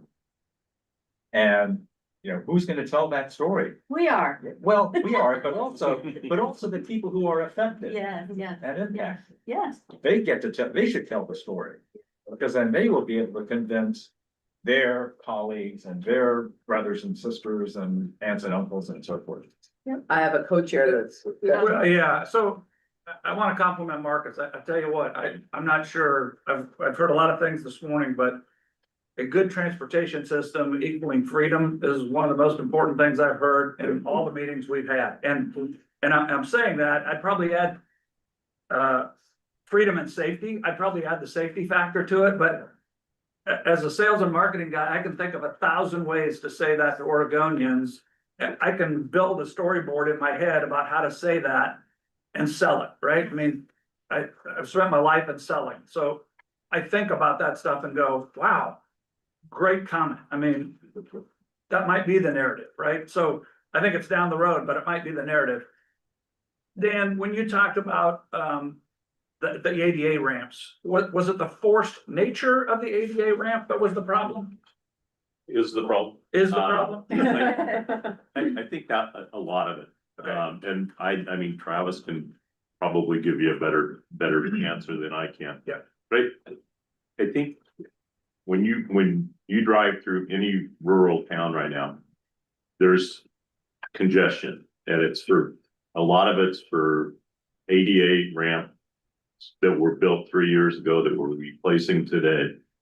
And there's this question, are we gonna do this, in forever? Are we gonna be in this position of having to repair what we just fixed? And that's a pretty visible, I'm not gonna call it a black eye, but it's a pretty visible non-productive effort, because we're not improving mobility. We're not improving any type of road surface. We're redoing ramps. Yeah, so I appreciate you saying it, and I'll be, Madam Co-Chair, I'll be brief. But this thought comes to me, because if you live in rural Oregon anywhere and you hear Dan's comment about a ramp, and then you hear the term sidewalks to nowhere. Okay, sidewalks to nowhere. I see shaking heads because people know what I'm talking about. It's a safe schools thing. And we said, oh, this is fabulous. Let's build this sidewalk. And you're driving down some rural road and there's a school down the road and here's 400 yards of sidewalk that no one can get to, and it ends at nothing. And we're cheering, right? So, Madam Co-Chair, when we talk about this, when we originally talked about this with the governor, these are these things from a credibility perspective. Is a sidewalk to a school the right thing to do? Absolutely. Is keeping kids safe on a bike or on a sidewalk the right thing to do? Absolutely. Is putting a section of sidewalk someplace that starts at no place and ends at no place the right thing? Absolutely not. So that's that credibility piece. We have to fill that gap. We have to find, and you can say it as sacred cows. We can say it as when you force somebody to do something and it's the wrong fit. It's like telling somebody to wear the wrong size shoe and walk, right? I mean, that's not what we should be doing. So when we have this conversation and when these committees come back to us and say, hey, here's some things we should do, let's talk about how that flexibility meets the road. And so when we say an ADA ramp at this intersection makes a whole lot of sense because it goes to the hospital, or it leaves the bus stop and goes to the medical community. But when you see one in the middle of nowhere that nobody gets to, you shake your head and go, why are we spending $50,000 to put a ramp here? Credibility is going to matter in what we talk about. And I think we've got to make sure that when you all come back to us, my words only, if it's not credibly spent, if we're not looking at the prioritized spending of Oregonians' tax dollars, we shouldn't be having the conversation. So I want to ask the chairs, do you want to take our 10-minute break and then come back with the panel for this final reflections and questions? Or do we want to take a few more, because Brian and Marcus have both. I think Brian's, maybe we could, if your hand is up or your his name is up. Yeah. So let's do that, and then let's take the conversation is gonna continue. Yep. We're just gonna have a little bit of a break. But so Brian, go ahead and put your thought out there. Thank you. I just wanted to respond to Mr. Fritz's comments about storytelling, public engagement, strategic communication. That's something that the Oregon Transit Association is really trying to ramp up as we go into next year's session. We have 40 plus transit providers throughout the state. All the way from larger urban systems to mid-sized systems, rural agencies, tribal community transit systems. Some far reaches of the state, the elected officials in those communities don't really even know that they exist. So it's part of an education campaign, but also kind of building our coalition to help tell those stories and getting more of those smaller providers involved. Because the stories, I mean, we heard a little bit of that this morning. The stories are incredible that our customers can provide. And, whether it's life-saving dialysis treatment or, an all-day trip to go get groceries. Those are the real world impacts that transit provides. So just getting those stories, building that coalition of transit providers, helping to educate our elected officials in our state legislatures, leaders, as before we get into deeper discussion is really what the Oregon Transit Association is trying to do. So as we take our break and conversations go on, I'd like you to think about the nuggets we heard from the speakers here or anyone else that spoke up, some of the committee members as well, but and we'll include you in the discussion as we have it next, if that's okay. Facilitator, okay. All right, so let's take a 10-minute break. It's now 10:30. Let's come back at 20 to 11, okay? 10 minutes? Okay. Oh. Thank you so much for being here. Are you able to stay? Yeah, how long do you want us? A year and a half would be good.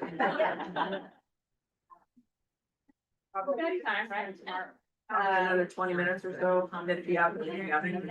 We're here for an hour. Yeah.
A lot of people have, but I don't really want to buy. Right.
All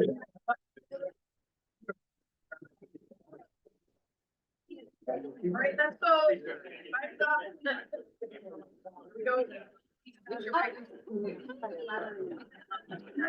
We wanted just what we heard, right? Yeah, so I think, Give it 20 minutes. yeah, I think we obviously have the panel still here. But we are a little behind on our schedule, so we just want to make sure that the work group can reflect on the things they heard. And just really quickly, based on what all these notes that I took today, what I heard was the two biggest things were storytelling and human impact, and then the safety, maintenance, mobility piece. So those are kind of the two big pieces I heard from the panel and your conversations. But I think I'll hand it off to the co-chairs on maybe some of those reflections. What surprised you all? We heard a little bit from Bruce. Okay. Bruce, would you like to? Well, again, I reiterate, I think you have to find a way to talk to Oregonians about this in a very positive manner. You know, the recent vote just tells you they're kind of fed up and they're not interested in hearing it in the way we told the story the last time around.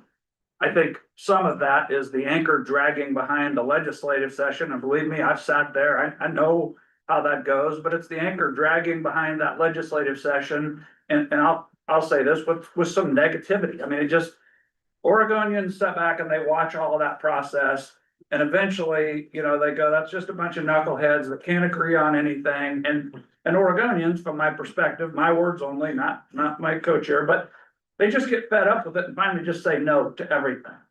And so I think eventually you've got to come back to, how do we say it in a way that matters?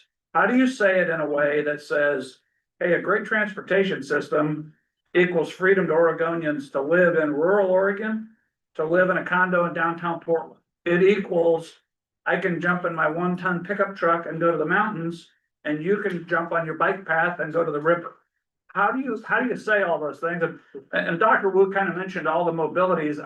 I would say he left out one of the most important from my perspective, and that's aviation. And I say that because when you think about aviation in rural Oregon, if somebody's hurt in the very worst way, how do they get to healthcare quickest?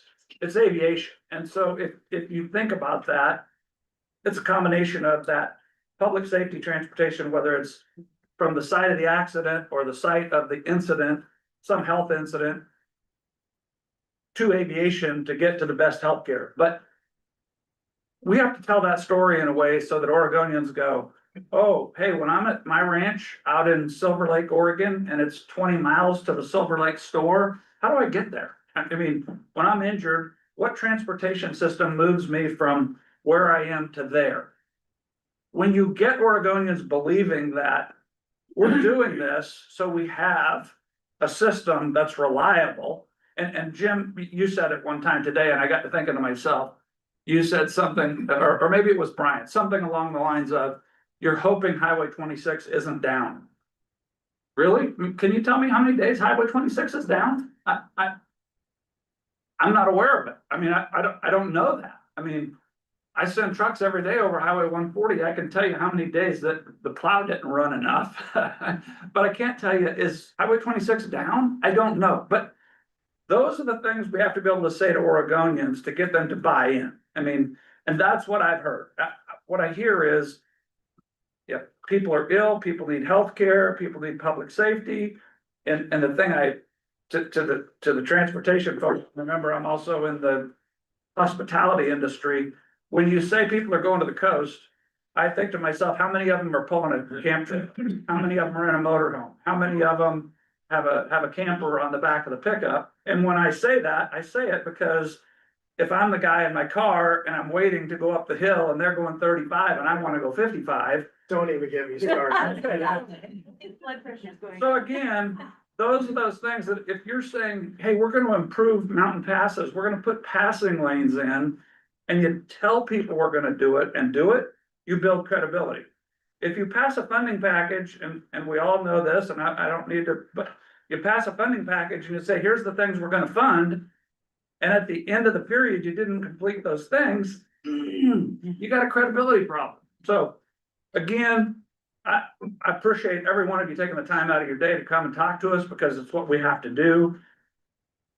These chairs of these subcommittees, I know they're listening, but we got to get right down to it pretty quick and talk about how do we change the narrative and what are the things most important to the Oregonians who are going to buy in. I picked up from the notes, competitiveness. Tammy, I think, mentioned our competitiveness, and that's another thing that we could work into the conversation that's good. And that also there was a bridge of I don't like this phrase, the other Oregon, so the rural urban split, that we're tied together. Our successes are tied together. Health and wellness and the economy kind of all in one. I think health and wellness is a thing we can do there. And then I too, on the downside, that there's a couple of ODOT foibles that happen, and we had a lawsuit and we had to build these things. So we hadn't addressed that before, but as we think about what we're gonna have to overcome to get there, we've talked about the 217 package, and we've got, just for the group here, we're working on a piece that explains what was accomplished there, because quite a bit was. There were some things that were promised, revenue not delivered. So ODOT couldn't build something when there was no money to build it. So another thing, that this, the ramp we picked up in this discussion that we haven't talked about before. And then the question, how do you build a movement? I mean, building a movement has been requested by several people here. And the trust for ODOT is where I would put that ADA issue. So those are my notes from what was there. Great. What else? Anyone else? Julie? I think one of the things that the commission struggles with is we get our marching orders from the legislators. And those packages that you talked about, adding things into a package, there's this start of, we're gonna give you this much money to do this, move forward, go with it. You get going and you can't complete the project. And that is a frustration. And then it comes back to, there's no accountability to ODOT, there's, on and on. And yet in 2017, if you look at the packages, I think 87, tell me if I'm wrong, Travis, but 87% of the things that were packaged in 2017 were completed on time and sometimes under budget. We don't tell that story. Right. We only focus on the negative. Right. Well, we need to have it combat it. I mean, we need to combat that story. Yes. Okay, other observation, please, Gail. I just wanted to, I agree with all the stuff that was said. I love the freedom thing. I agree with you, Bruce, that's a powerful message. But the other thing I wanted to just highlight on our notes is a trusted spokesperson. I think that was mentioned, and been mentioned by the mayor Baker, saying that people who speak regarding this issue should be people that are trusted by their local communities. And the other is, all of you have read the information about the aging population of Oregon. Well, if you look at the aging population of Oregon, then that reliable transportation system that we're learning through and the medical emergencies and transportation you're speaking of, et cetera, becomes even more vital. So I just want to make sure we have those in our notes. Great. Anything else? Yeah, Lisa, sorry. So I was asking me if I can sit here. I'm gonna go into, so I've spent the last couple of years as part of the briefing. Wait, sorry. Sorry. Go ahead. And so this is not unique. So 100-year-old system. People don't know the difference between a city park, county park, state park, national park, federal park. They don't know the difference. They don't care, nor should they, right? And it's the same thing at ODOT. You've got a city road, a county road, a state highway. Nobody knows who owns what bridge. And it just feels like we have to have a conversation around what are the actual agreed upon core functions and what is the actual problem statement? Because you all are gonna have a really hard time trying to come together. And as I said, Marcus and I were just having this conversation. We've been doing it at Parks Forever. We literally have a revenue work group reimagining state parks tomorrow. So you have multiple state agencies in that same space. And so I just encourage us to try to figure out how to grab partners. I know we're gonna do it in the subcommittees, but to really give them the charge of what exactly are we solving for? Because too many priorities means nothing is a priority. And watching it, it's like people take advantage of the transportation system because it's always been there. And they go to work, they get to the doctor, they go visit their family, they go do their thing. It's always been there and it's reliable to them. And we haven't had an impact. And I just would encourage you to, and the reason that people like Parks and Rec, right, is because you do tell those stories. And we do need to figure out how to be a better storyteller and get that out there so people know what transportation is. I keep telling everybody, turn off their Amazon for 2 weeks and then let's have a dialogue. Good idea in life in general, I think there's someone over here. Sorry, Ted, please. The one thing that wasn't mentioned was Oregon's still a great place to live and our population growth continues up. So we complete a project and we get it open and there's still congestion. It's mainly because we got more cars on the road than we had 4 or 5 years ago when we started the project. So that's part of our story, that we continue to grow and we have to be prepared for that if we will be completely shut down. I think people have to know that small businesses existed in small towns because transportation was so cheap that you could build a widget in Fossil and use local residents, build a business, ship them to Portland, ship them out. And it's only possible because of the highway system where you could transport at a reasonable rate. And we're losing that when we don't have that. We're losing those jobs. We're losing the small cities and people are starting to move into the Portland area or into the metropolitan area where there's opportunity, and that growth shifts and changes for us. Transportation's the one thing that built this country and built it strong, and we're gonna lose that if we don't take care of it. So it's a story we gotta get out there and we gotta tell. I think we can help ODOT reorganize and get smarter and better and work faster and stronger. I think there's things that we can do to support all of that and make it all happen, but it's gonna be some work, and I'm glad we're here trying it. Excellent. Patrick?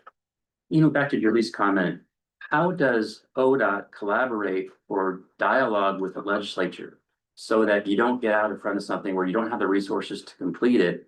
So there's maybe that educational component. I have no clue, but I'd look to you, who's got to have some experience on how that happens. You don't get rewarded by the legislature to telling them what they don't want to hear, but here's the record. You gotta tell them what they don't want to hear. And I don't know if that's, I didn't track Chris and Matt's last thing, but there's a gap. If the money doesn't come through, someone's got to go back and say about accountability, the money's not coming through, or the governor or whoever the, party is. So there's gotta be, that'll help, but it shouldn't be in a mudslinging way that's, anyway, but we've got to put the good and the bad news on the table, try and keep it accurate. Okay, other comments? Ready to move on to the subgroup? Is there anything the panel would like to, did we hear what you said? Did we capture what you think you were trying to convey? Did we miss something? Marcus? I'd like to offer just like a slight nuance, Okay, please. to a potential communication campaign, and that would be, it seems like people are saying here, there's like a little trust issue with the public and ODOT. So we know that there's real Oregonians out there with real stories. Right, and they need to be told from that person's perspective. And, we all care about each other. Oregonians care about each other, right? Like we really do. And even if it's not our personal story, we're still gonna care about that person's story. And so what I'm saying is, don't make the marketing campaign about ODOT. Make it about Oregonians. That's a very important nuance, because then when you finally get to the legislative session, the legislature is gonna have to say no to the Oregonians, and they're not saying no to ODOT. So it's a little nuanced, but I think it's a really critical nuance, and I would just. Great observation. Just recommend that, and, holy moly, I can jump on Tillamook County Transportation, the bus, I can get to Sunset Transit, I can opt the Max and get to the airport. Now I have to pay a $200 parking fee, like, sorry, Port of Portland, but, I don't want to pay $200 for parking, so I'm just gonna use public transportation, like. Hundreds of stories like that. But gonna go to Chris and then Phil. Sorry, oh, I'm sorry. No, I'm debating. I agree with everything that we're saying in terms of the stories, because that's what I did for a long time. The one thing I'm hearing routinely from people that I'm talking to is ODOT is just mismanaged. We don't have, they have all this money, they just don't know how to use it. And I don't know how you address that in a positive way, but I hear that a lot is they're just not doing it right.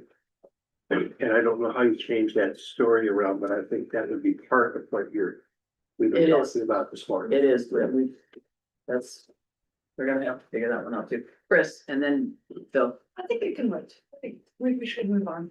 Bill? Okay, so I want to piggyback on a couple of the most recent comments about trust and credibility and accountability. So this is a little diagram called the trauma informed perspective. And this is an ODOT crafted diagram with the assistance of members of EMAC. And what it does, it says, when you encounter people who don't trust you, when you encounter people who don't believe what you're doing or question what you're trying to accomplish, then that's a sign that those people have experienced trauma from you.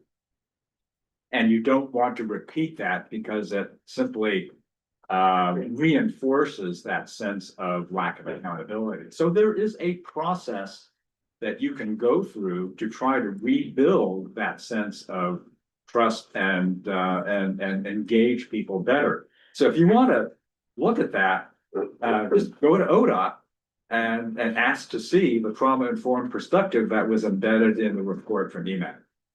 Thank you. And I think there's some learnings there. Thank you. All right, anything else from the panel? Good luck. You've come up with some great information, great concepts, and you did very well. Thank you very much for coming, and thanks for working well as a group too. Yeah, Appreciate it. thank you. All right, now we're gonna trade out and ask the sub group teams leaders to come forward. Yeah, pleasure. Anthony Thomas Baker is gonna be virtual. Lee Byger, Jameson, Jana, and Doug. Thank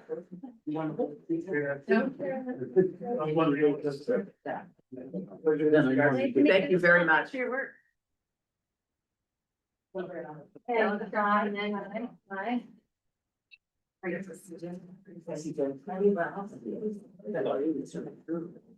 Sit in the order you want. You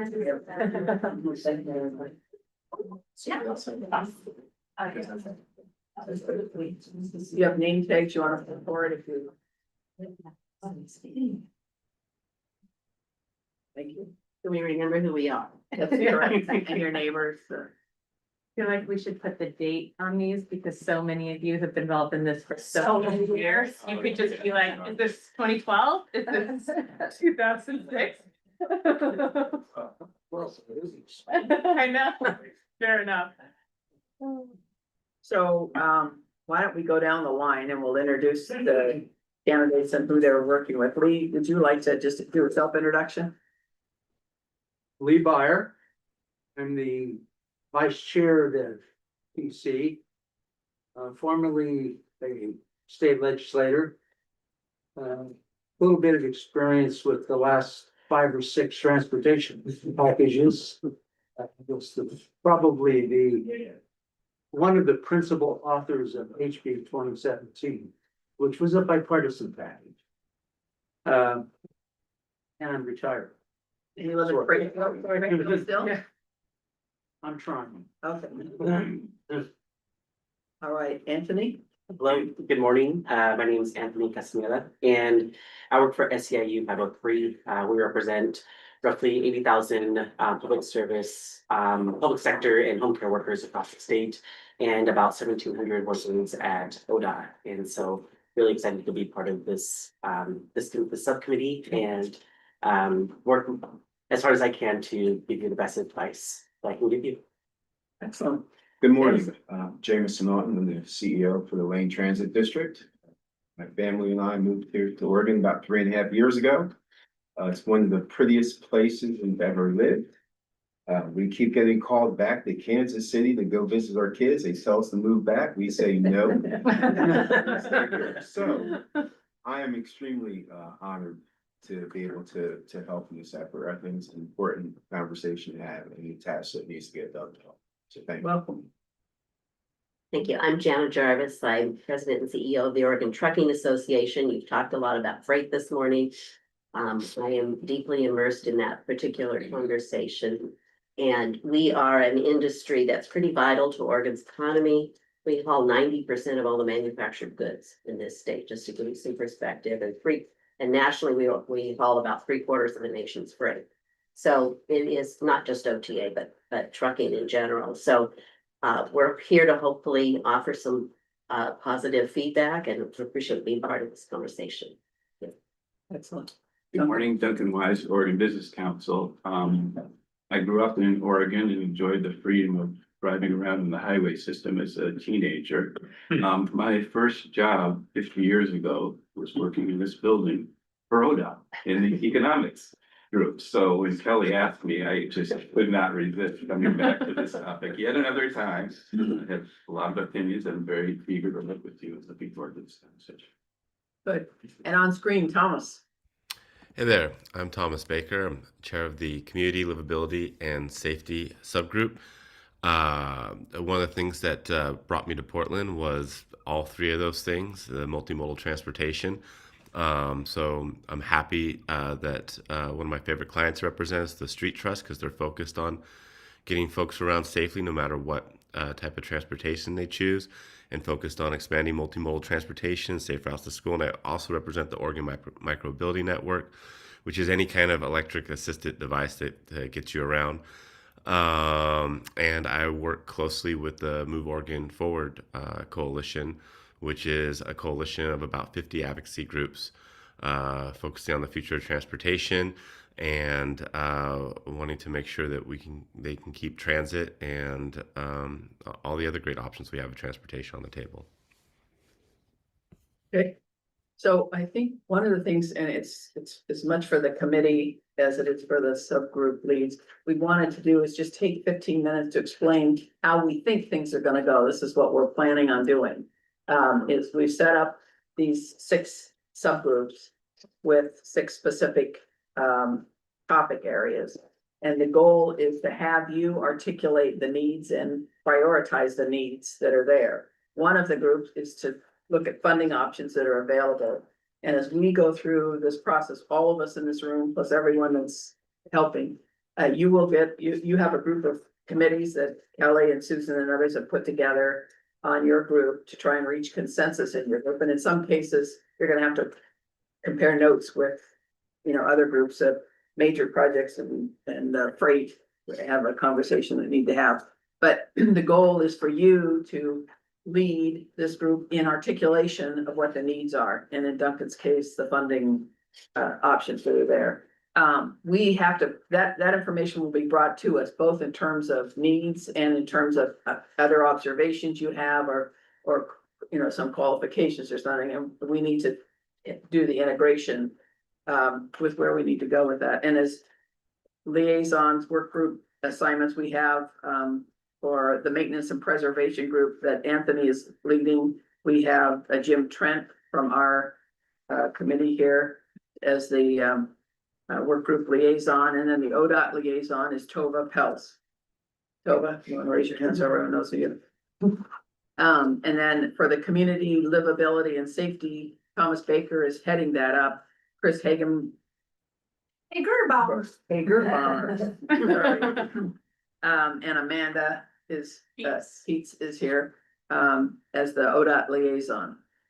Lee Breyer for major projects. Tyler Frisbee is gonna be the liaison from the working group, and Travis Brower will be the ODOT liaison. Travis over there. Jameson, we have Julie Brown, I think you're familiar with, fellow transit person. And Amanda Peets is also gonna help her staff. She's got 2 assignments here. Freight mobility is the great Jana Jarvis, and Gail Castillo is going to be helping you with Eric Havoc. Eric, where did you go? Okay, sorry. And then the funding tools and financial scenarios, Duncan Weiss, Dan Doran will be the liaison, and Daniel Porter from ODOT. And Daniel, over here. Okay, sorry. So we're gonna go upstairs afterwards and we'll have some more work with the subgroups that are here. I would advise you to bring all your talents forward and this is coming from us. You know, I think that people thought our chances of us being able to produce anything are minimal, and I think the That's encouraging. Oh, guys, This is a group that thrives on I can't adversity. tell you how many people said, well, good luck, honey. You know, and that was the punchline to what they were saying. Jana, you were one of them, I believe. So I've had several conversations with folks that are here. That aside, I think we have to look at the imperative nature of this investment that we have that is going, you know, gonna starve to death if we don't take care of it. And as Oregonians, it underlies, and that was the earlier conversation, it underlines our whole economy. It underlines our whole future. And we need to go out and explain it. And I'm just glad some things came up today of things we need to do. But I want ownership on this thing. That's as you walk in there, you should feel some ownership as to what's put together because your name's on it, okay? And if it's a meek and mild presentation of your needs, then it reflects you because you think they're meek and mild. It reflects you and your opinions of it. If there's something that's going totally unattended, you know, speak up. I need you guys to be bold. We need to know, you know, what the needs are. Whether the practicalities of funding everything at once are there or not, I don't know. Maybe what we're building is a movement and a collaboration. I think of it as more reconnecting the communities in the state and with Oregonians, with their government and with the service. This isn't a tax that goes off somewhere else. This is a fee that is invested in the state, and we make our state stronger by investing a certain amount. And the benefits that go back to the people that pay is usually pretty evident. So I think we've got a good thing we have to sell. We got a little bit off on some issues. Jim and others have pointed out ODOT's got some foibles we need to be able to articulate, but we can't let that lead the storytelling. We need to explain it, be responsible for it.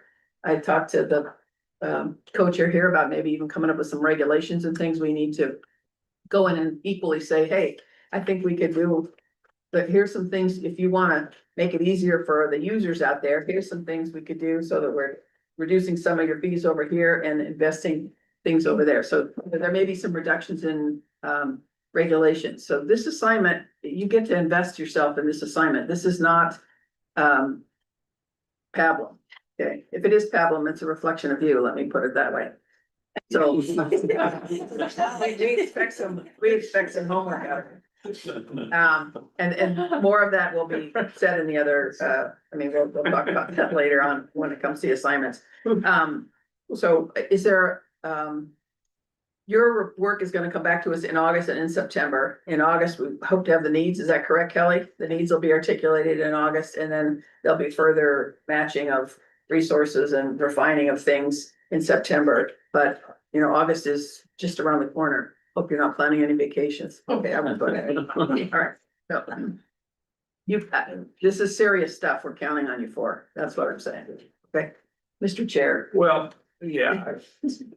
I'm gonna tell you a quick story, and I do this because, you know, when you say you can't be me. I came into the legislature in 2014, and during that time, the minute you put your name out there to say you're gonna run for the legislature as a Republican, I came from a very conservative Douglas County, but everybody runs to you and says, sign the no new tax pledge. Sign the no new tax pledge. And, you know, I'm a business guy and I'm probably about as conservative as you can be. And I told them no. And I gotta tell you, it was not popular. It wasn't popular because they expected me to say, oh yeah, that's a great idea. And when I answered, I said, I'm not clairvoyant, right? I don't know what new tax might be beneficial to Oregonians. And I'm saying that because, not because it was a great idea or anything, because it doesn't make you Mr. Popularity, but those are the things that we have to go out and say. You know, you saw Oregonians just say just now, hell no. I mean, they didn't say no, hell no. But we have to go tell the story in a different way. And I kind of keep reiterating this, but the fact is, we have to have a way of saying it with a bold statement that says whether it's freedom of Oregonians, whether that's freedom to be economically free, or whether it's freedom to go to the coast with your camp trailer, whether it's freedom to, you can build on that. But the fact is, I think if you're here, you have to expect whatever plan we come up with, somebody's not gonna like it. It's just a fact. Can you sell enough people? Can you make it credible enough to move forward with? So when you're coming with all these ideas and thoughts around funding and about which projects around the state of Oregon are most important, remember, we have to go tell this story. And so consider that as you're bringing it forward. And to the point for us, how else do we go about saying what other regulation is in the way or what, we'll work on that too. But thank you for agreeing to serve, first of all. And we're gonna look forward to those comments coming back and the ideas and the process. I'd add one thing to that. We have this national backdrop of hate and disgust with what's going on out there. I think we just need to blow past that to solve this problem. And I don't mean we need to address it at all. I'm just saying, if you listen to the panel that was here, I don't know what the political affiliation is of the folks that were there. We have an infrastructure problem, an investment in our state, but that basically holds up the frame of the state's economy.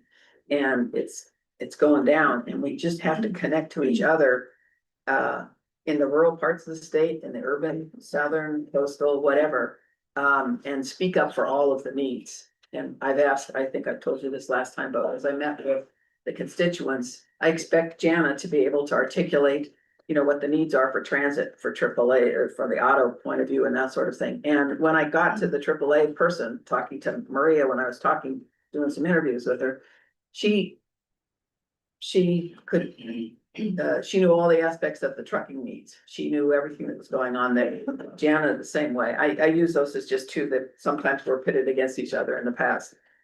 They have done a great job of understanding the parts of the states that are there. And I think all the old traps, we should leave as many old traps behind as we can, go to the legislature and give this issue a fair shake and explain what's there. And that means starting with Oregonians. So I think we need to use our time between now and the next session, figuring out how to get out there, Oregonians. We have some ideas. We'll talk about those later, not today, but, and in doing that, we need to till the soil and kind of get the ground a little bit ready to receive some of these ideas that are coming in there and make it easier for legislators to vote who would, automatically, hey, maybe I should vote no, just for good measure. So anyway, that's my little pitch. Questions people have, or we're gonna move right into Susan, who's gonna walk through the specifics of what's gonna be asked of you and the directions that are there. But does anyone have any questions or I have a clarity? couple of comments, is that okay? Please. So you all were talking in the last panel about reaching out to Oregonians and reframing this conversation in terms of, we need to talk about freedom. This is all about freedom. I think the other piece of that we have to talk about is what they're actually spending. I can tell you from the freight perspective, we are spending more than anybody else in the nation per truck. But from passenger vehicle side, we are not. And I think most people, when I ask, and I go around and ask people how much they think they're spending on transportation, they're telling me $1,000 or a couple $1,000s a year. And it's like closer to $250. So we have to reframe this conversation so they understand the investment that is necessary, because Oregon is spending a little over 750 million a year. And states that are comparably sized in population to us are spending $2.5 to $5 billion a year on transportation. So that is a big piece of this puzzle that we haven't talked about. Okay. Thank you. We put some requests in on information for that. That'll be coming back to the panel. I appreciate the observation. Yes, Chris. To respond to, I was thinking this exact thing earlier that you just said, Jenna. People don't realize how little they spend on transportation compared to other utilities, right? What's my water bill? What's your phone bill? Yeah. Your water bill's about to go up. It's different priorities of public goods against each other. I also though wonder, I guess my bigger question is, does anybody pay attention to any of this, or do they just immediately go to, I don't want it to be taxed? So I think that's for a later conversation, but I was thinking exactly what you were. That's what the vote was about. Do you want to pay more taxes? No, thanks. Yeah. I don't think it's much. And there was no campaign that's like, I digress. Lee Byer. I think one of the problems we've had recently is not explaining or telling the public what it is they're buying. And I use the example, I watch local elections.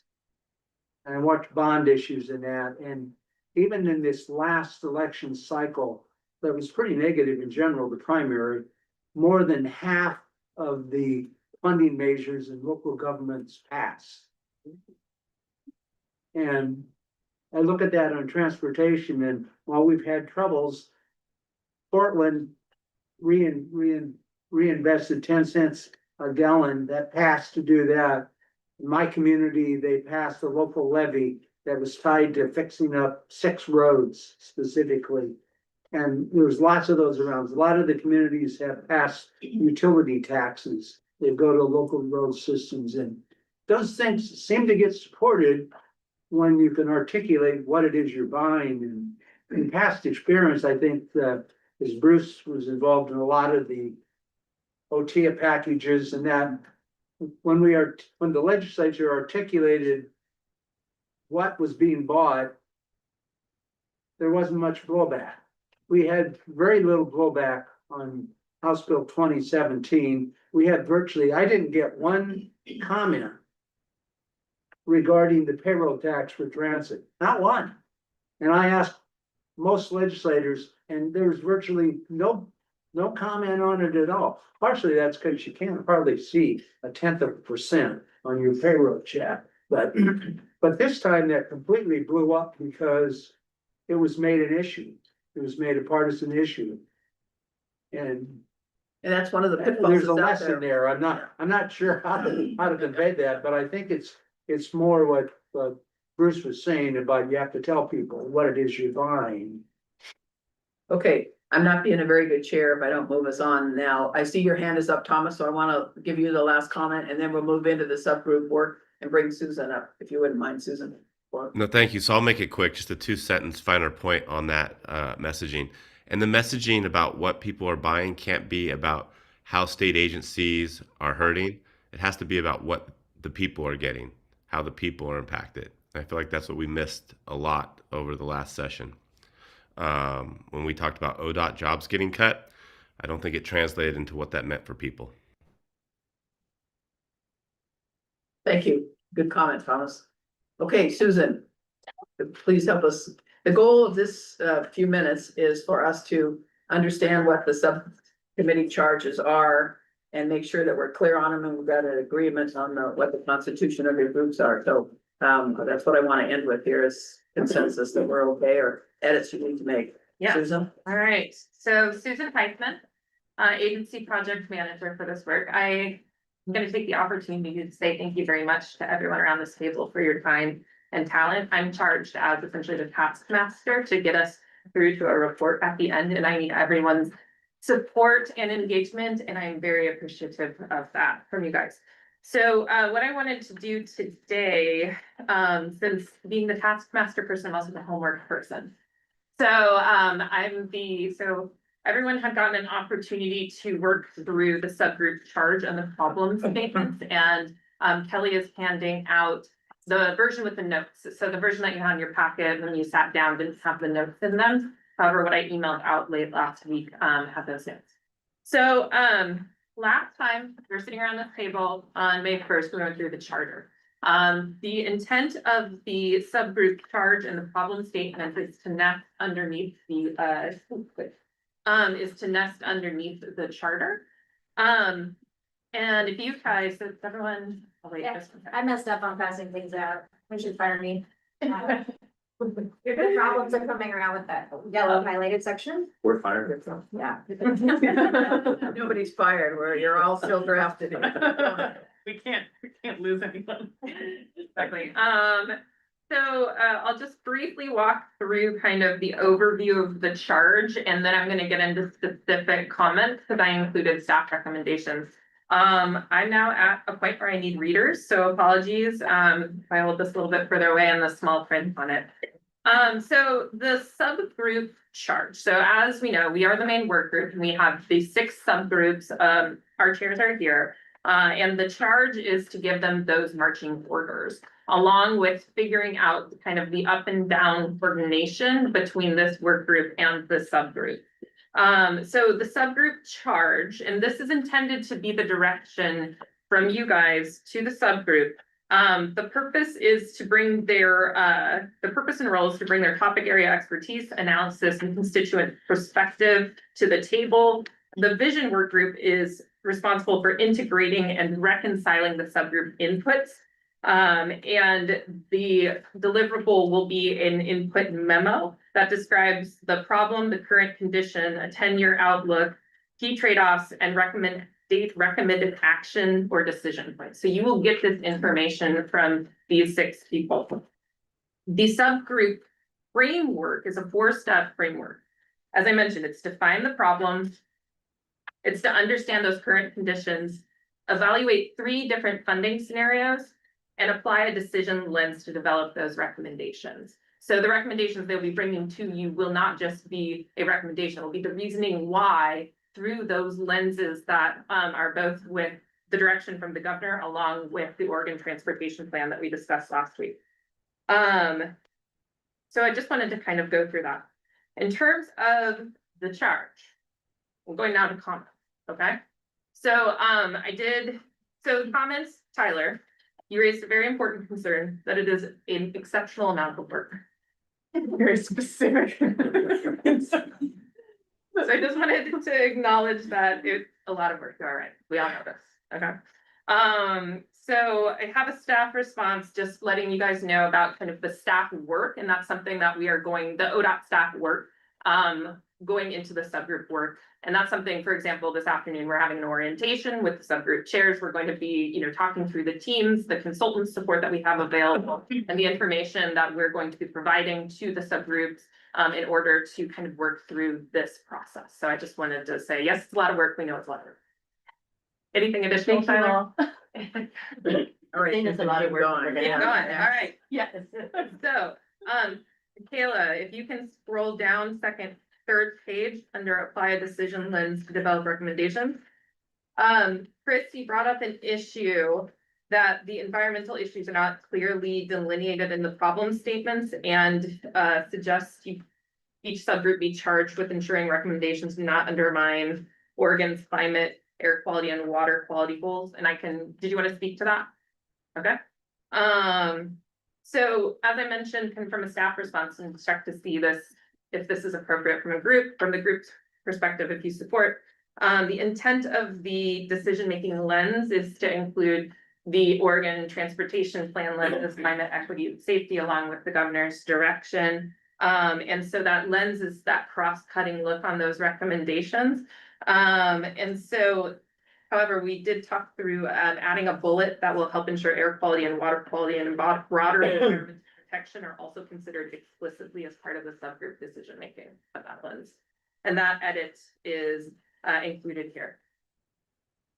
Yeah, I guess I would just say that in general, I understand why people have to break out into subgroups because there's too much. So each of you have your areas of expertise, but that whole concept of every single group should have a decision lens that hits on all points, including economic vitality. Which is actually not, is it outlined here somewhere? In the lens? It's the bullet point above, But but it has to be the I governor. see it, got it. All right. Can I ask a clarify? Ellie, maybe you're the first to ask this. Sorry, I didn't, but it's helpful when we can refer back to adopted state goals around pieces, and there is not actually an adopted state. It's not one that we point into in terms of developing this process, but we do have stakeholders related to economic development. I can go see what is currently in place today. At the time when we were drafting this, I was thinking about the governor's work around with the Prosperity Council and the fact that there would be recommendations forthcoming over the same period of time. So I was thinking more kind of about the concurrence of that in terms of drafting this. But I mean, Business Oregon is tasked with having, adopted plans. Many of those things relate to, but We also don't have a Kelly. strategic plan. Yeah. Economic development is actually a very highlighted item in ODOT's mission statement. I mean, yeah, you can point to the mission statement. yeah, Yeah. or the vision, even the vision and mission statements both include economic development. Right. So what can I, so I was thinking prosperity council, you're exactly right, it's embedded in the mission statement, we could point to it there. If there's any other additional kind of grounding things you think we need on that, we can go grab that. No, I was just trying to have, parallelism, I think, so that we're referring to similar goals in similar ways. And then Can you articulate which ones we're referring to? It should be the basis of. Yeah, I can do, I mean, again, we don't have the prosperity roadmap yet out, right? That work is happening at the same time. And I just wanted to make sure that we kind of acknowledge that and reference that as we were going, so that they could come together, because that's two separate governor's initiatives happening over the same time frame. But we can certainly include reference to the ODOT mission statement, and I will go back, because I see your doubt in your face about the potentially a statewide economic development piece, and see if I can find something there. I was looking at that. Yeah. Dr. maybe can. Alright. So any issues with the addition of that bullet? Or the, adding on to that bullet in terms of, fleshing out the decision lens, including adopted goals related to air quality, water quality, environmental protection? Hearing none, I will move on. So I added in the section scope clarification as a response to Dan Doran's comment. Dan, you're asking kind of in versus out, let me see if I can just. Dan, you mentioned, whether or not the charge, impacts ODOT personnel and organizational structure, or if it's just focused on operations and partner outcomes. I was looking more Okay. but more internal, external, not just personnel, but just internal, expenses versus external. And then when you ask, what's gonna happen if we don't fund this? What happens internally and externally? Okay. That's what I was looking for. I don't know if it makes sense. But I think I interpret them a little differently, but what I hear you saying there is, being able to also articulate in terms of the impacts, what the personnel impacts are, both on additional funding or no funding. Or maybe it's not personnel, maybe it's vehicles, maybe it's a longer, depreciation of rolling stock, or however that works out. It could be personnel. Okay. But external and internal. So there's added a scope.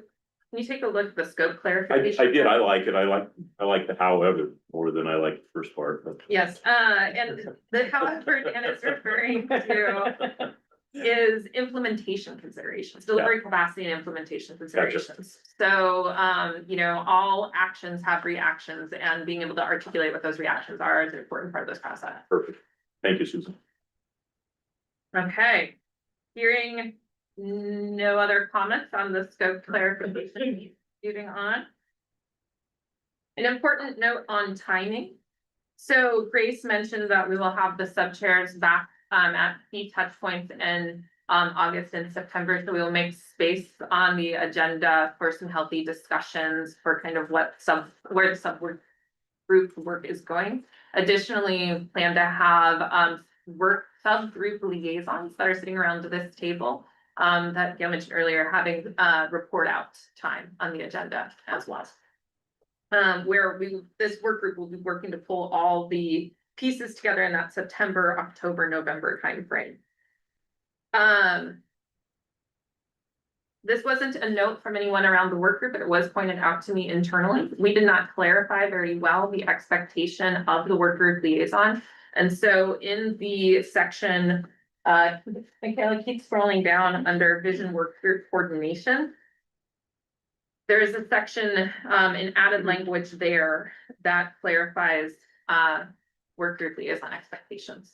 So especially work group liaisons, if you could take a read, make sure that you don't feel as though you feel that that's an appropriate representation of what you're being asked to do. And I can just read that really quickly.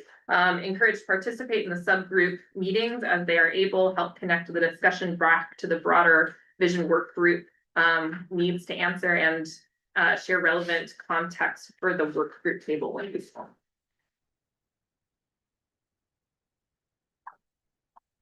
There's no concerns. I'll move. Oh, and I keep going. Liaisons may also help flag when subgroup discussions appear stuck, overly technical, or disconnected from the broader charge trade-off or decision points. So kind of keeping things towards that final report and the charge. Any other comments, questions on the charge? All right, so Michaela, can you pull up the Say something? problem statement? Yeah, sorry.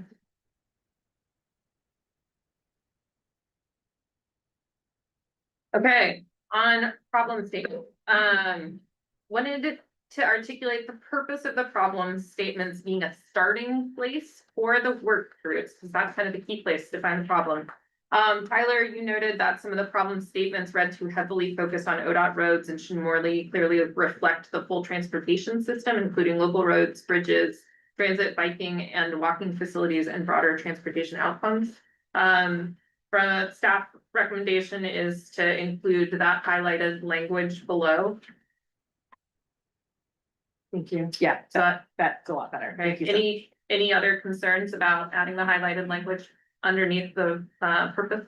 It looks great. I'm just wondering if, and our co-chair did not bring it up, but air doesn't fit into this air travel. Yeah, that's a discussion point. Here doesn't refer to ODOT. So. It doesn't. That's just this. When you're thinking about it, then you know that you have road systems meet helicopter pad, road systems meet airports, and again, back to the healthcare piece. You know, the most urgent healthcare needs are met through aviation.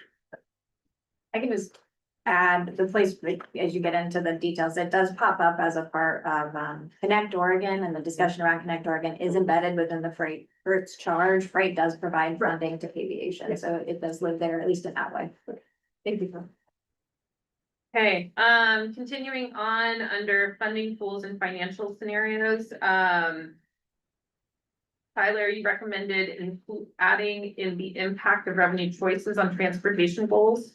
In the staff response, let's see if I can articulate this clearly, adjust this language to include not only for allowable uses and level of service of investment for all, but also the transportation goals for which they can realistically support. So if you'll turn to the next page. There's just the intent there of that staff recommendation. Yep. It looks like that edit might need to get slotted in somewhere, but I think that is fine. My big picture question here is there are some revenue tools that are linked to transportation, have a nexus. There are some that are pretty separate. I think it's important for us just to understand as we look at these, how they potentially align or do not align. And there are some, thinking of freight, for example, there are some revenue tools we could use that would disproportionately impact one group over the other in ways that we would want to be aware of and think through, and that may not align with goals. So, money is important, and then the impact on our system is also important. I think I can more clearly articulate my staff recommendation. It's just, but working through, it's just to add transportation goals to the problem statement as an evaluation. Please. Any objections there? Okay. Maintenance and operations problem statement. Tyler brought up the point around, in terms of asset condition, the need to include transit assets in asset condition. Very important issue. Staff response, we would like to keep this problem statement on the maintenance operations emergency response specifically to roadway based on funding sources for the most reason. But then make sure that asset condition of transit assets is really highlighted in the transit problem statement. Sorry on that one. I'm okay with that. Okay. Any other comments on transit? Keeping maintenance, operations, preservations, emergency response specifically to roadway, and then keeping transit asset needs in transit. Okay. looking at our transit liaison. I think it's okay, just so it doesn't get forgotten. Yeah. On the emergency service sites, because they always look to transit to with people. It's a good point. And The emergency response transit as a needed, needed, service for emergency response. Okay, then when it comes, next one is, under community livability and safety programs. Tyler, the recommendation on adding in information about Oregonians that cannot drive or are limited in their mobility. Staff recommendations to pull that in, both here and then also in transit as well. Any objections? Okay. Moving on. Major project funding and delivery, the suggestion, should we have something in here on future projects, future major projects, on what future major projects should contain or how future projects should be delivered?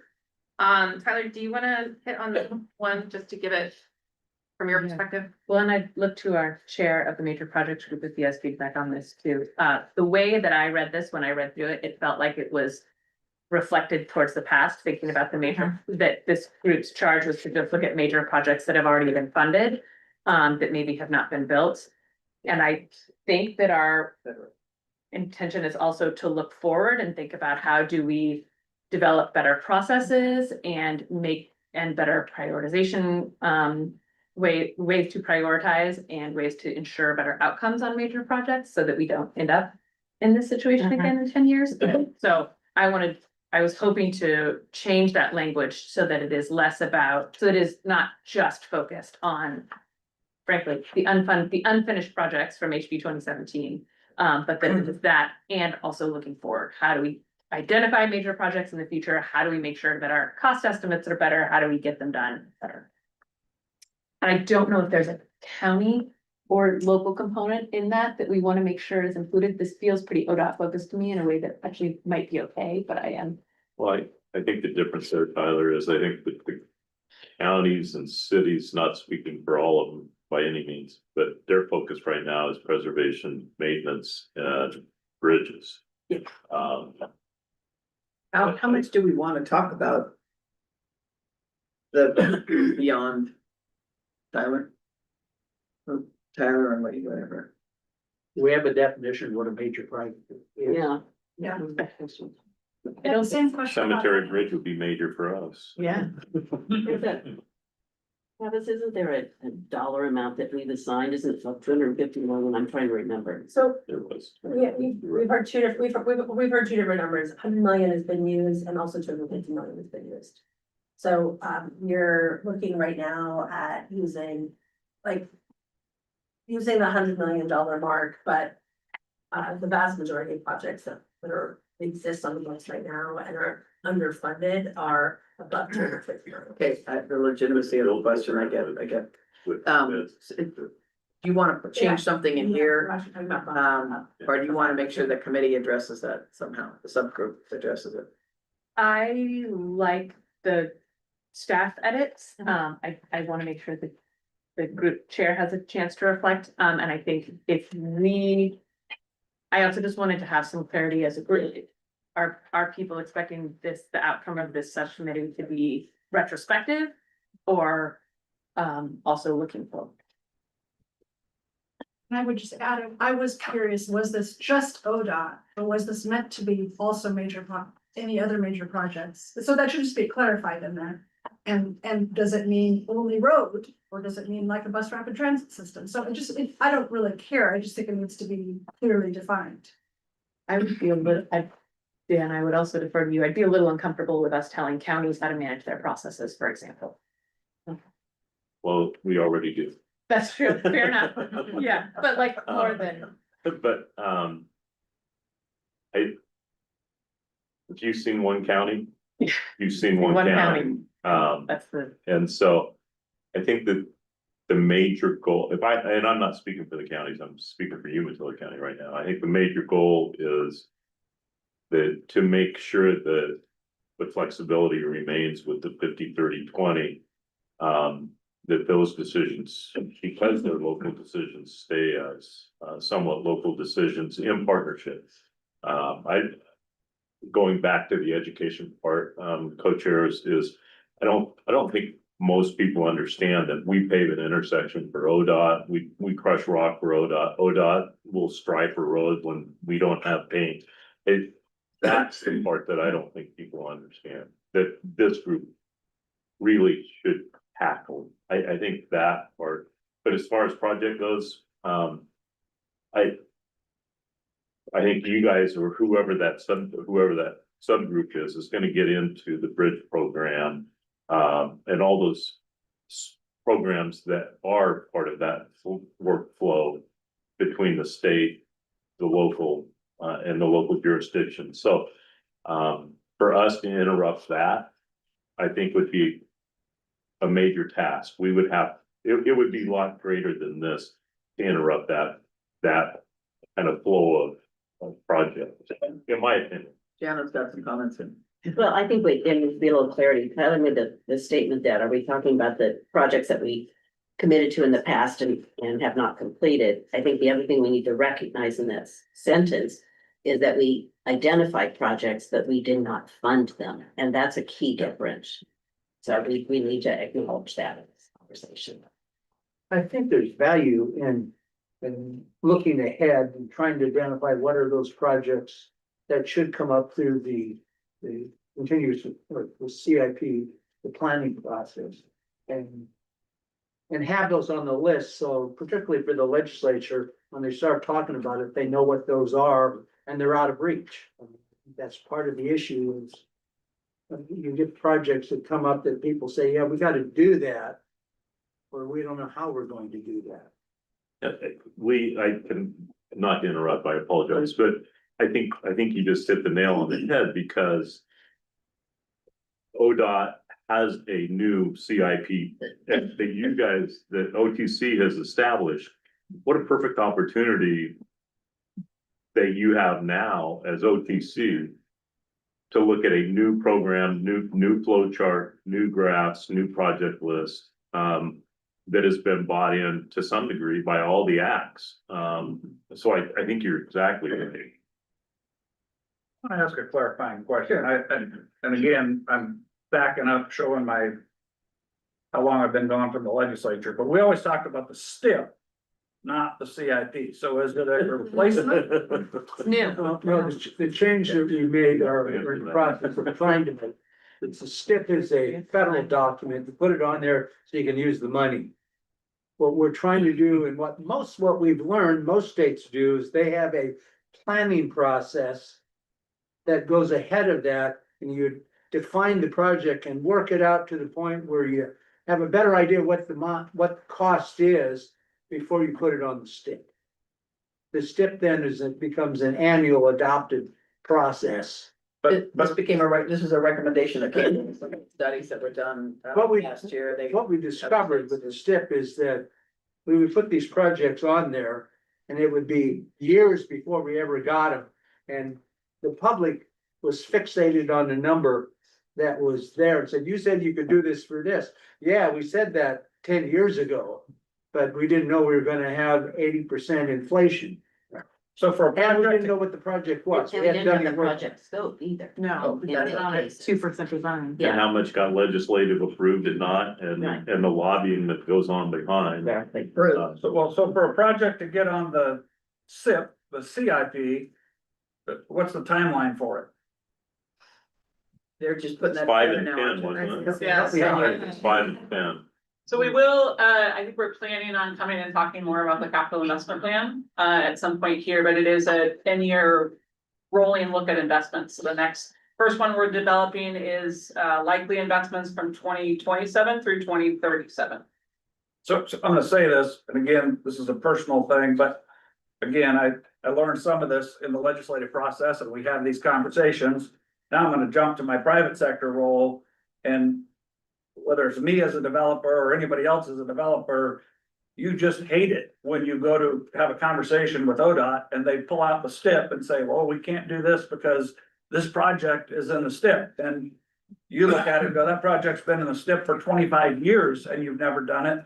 So don't stop my project because this is in the STIP, right? So that's why I asked specifically, what's the timeline? I mean, because for somebody to tell you, you can't do something with your land because they'd like to do something with theirs somewhere in the future, it causes that credibility gap that we're talking about.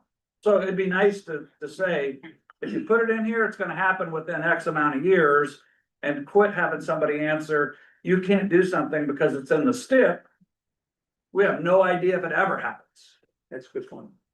So bringing forward to the legislature, this change that's going on is probably something we need to put in our little book of things that we're discussing, but to get to this point, the language that's here, solve your problems, and can people live with the language that's here? Yeah.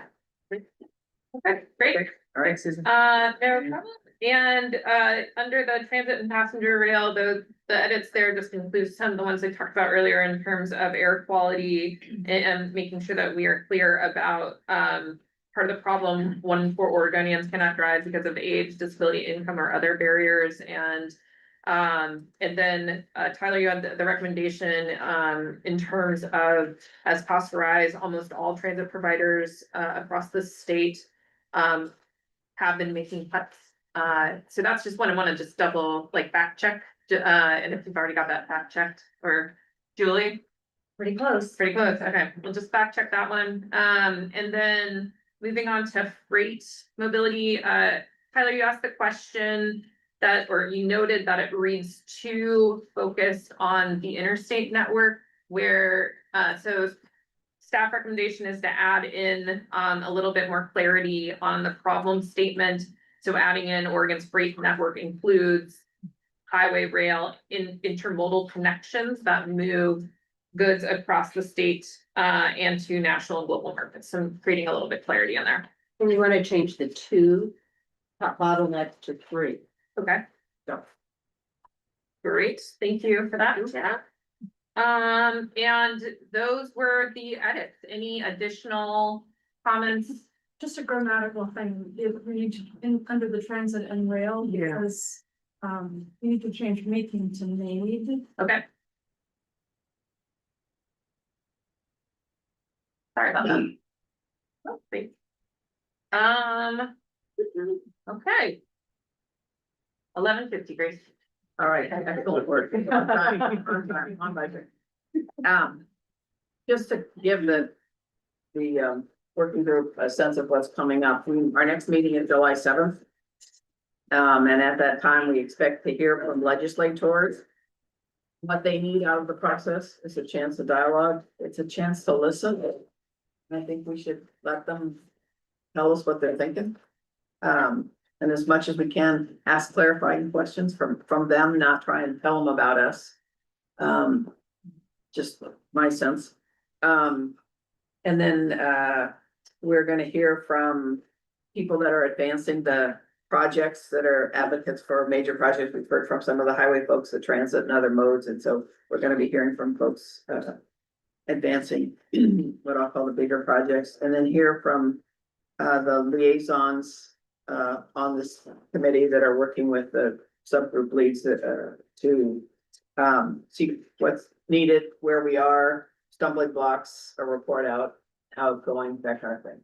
So that's our intent at the next meeting. Questions or comments or things that are missing? Yes, Grace, I have 2. Okay. One is regulations. I have asked a couple of you specifically, but I think it would be good for us to come up with some possible, I'll call them gives or changes or whatever. If you own a fleet of trucks and you're, say Jana and the boss here and a couple of others in the room have an interest in, is there something we could do to streamline, something we could do to say to business, we love you, we care about you, you create jobs so the rest of us can work. You know, you're not the entrepreneur.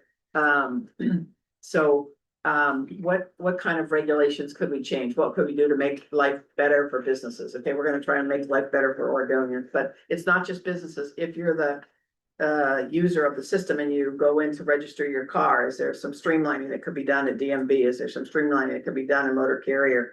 Whatever the new group's called, is there some regulations we could call and stand behind as a group? Is there any kind of consensus we can get? We may have less consensus on that topic than we do on anything else. We may have more.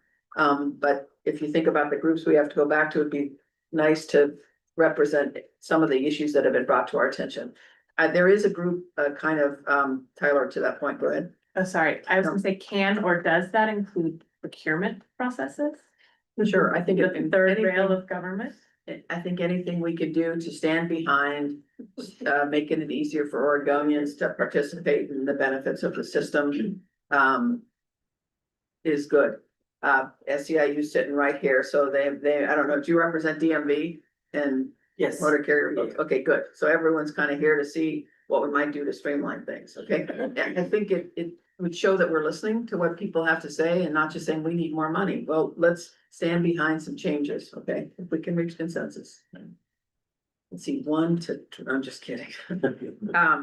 Okay, and then the other one is, there'll be some phone calls made to some folks to try and figure out what we can do to get some conversations going out there, whether it's the Speakers Bureau to capture some Rotary opportunities, or whether it's working with the ACTS, or I don't know what it is exactly, but some conversations have already started to bubble up and what we might do. Once we have in August, we're supposed to have the needs, now whether they're sanded down or whatever, but if we have enough of a need to go out and till the ground out there with various meetings, groups, constituents around the state or something, we need to get articulate about that. One idea that's come up is capturing the speaking circuit that's out there. Another is kind of what I call the odd couple thing, is to try and get us to mix and match representatives. So we're not just going out talking about transportation, but behind the scenes there. You take Bruce's from Roseburg, and we take Tyler from the metro area, and have them cover a specific event. So doing something to increase the communication between the constituencies that are there. So you may be called upon to do that if we can find anything on the side. I'm just kind of starting to work on that idea. Bruce and I haven't really had any chance to talk about that stuff yet, but I think we have to stand up. This is the community. This is the community saying to the legislature and the governor, hey, this is what we care about. This is important to do. And we should be out talking to folks and get smarter as we go. And so it may mix up the, government and budget types or something, depending on what's there. So if you hear of opportunities that come up, and I would think between, mostly people take August off, but something late August all the way through to the first part of January, we're not going to be talking about elected politics. We're not going to be talking about putting some ballot measure on there. We're going to be talking about the needs of the state to help you do a better job in education, in business, in industry, and healthcare, or whatever. So That's great. I've got a date for you and Bruce. okay. No, I'm talking about everyone's got a part of it. Are you considering social media as well as part of that? Yeah, I think, yeah. Whatever we can do to educate. I've already talked to some of the folks that have a large transportation constituency about how to get back and talk to their groups, what kind of, newsletters or whatever. I'm not the bloggy lady, but there's gotta be someone. I'm not either, but I know social media. All right. Important. So yes, so just in the back of your minds, we met some nice folks today that came forward. They might be good speakers to partner up with some of the folks at the table. So I think we need to do a little bit to help get rid of the divide that's out there and just get focused on the issues, on what we can do for ourselves as Oregonians. So having said that, is there anything else? Bruce? Yeah, I'm good. You want to give the benediction here? Is there anything to say? We'll be fine. Okay, appreciate everybody being here. I appreciate the subgroups, particularly the leadership that you're gonna demonstrate here, and your volunteering, and Thomas is on screen now. He went off for a little bit, or it looked like it, but I appreciate you guys, the dedication you're gonna show here. Just showing up is marvelous. And it's great, and I too want to thank the committee for sticking with us. So, all right, break, done, amen, all that good stuff. We're done for today. Thank you very much.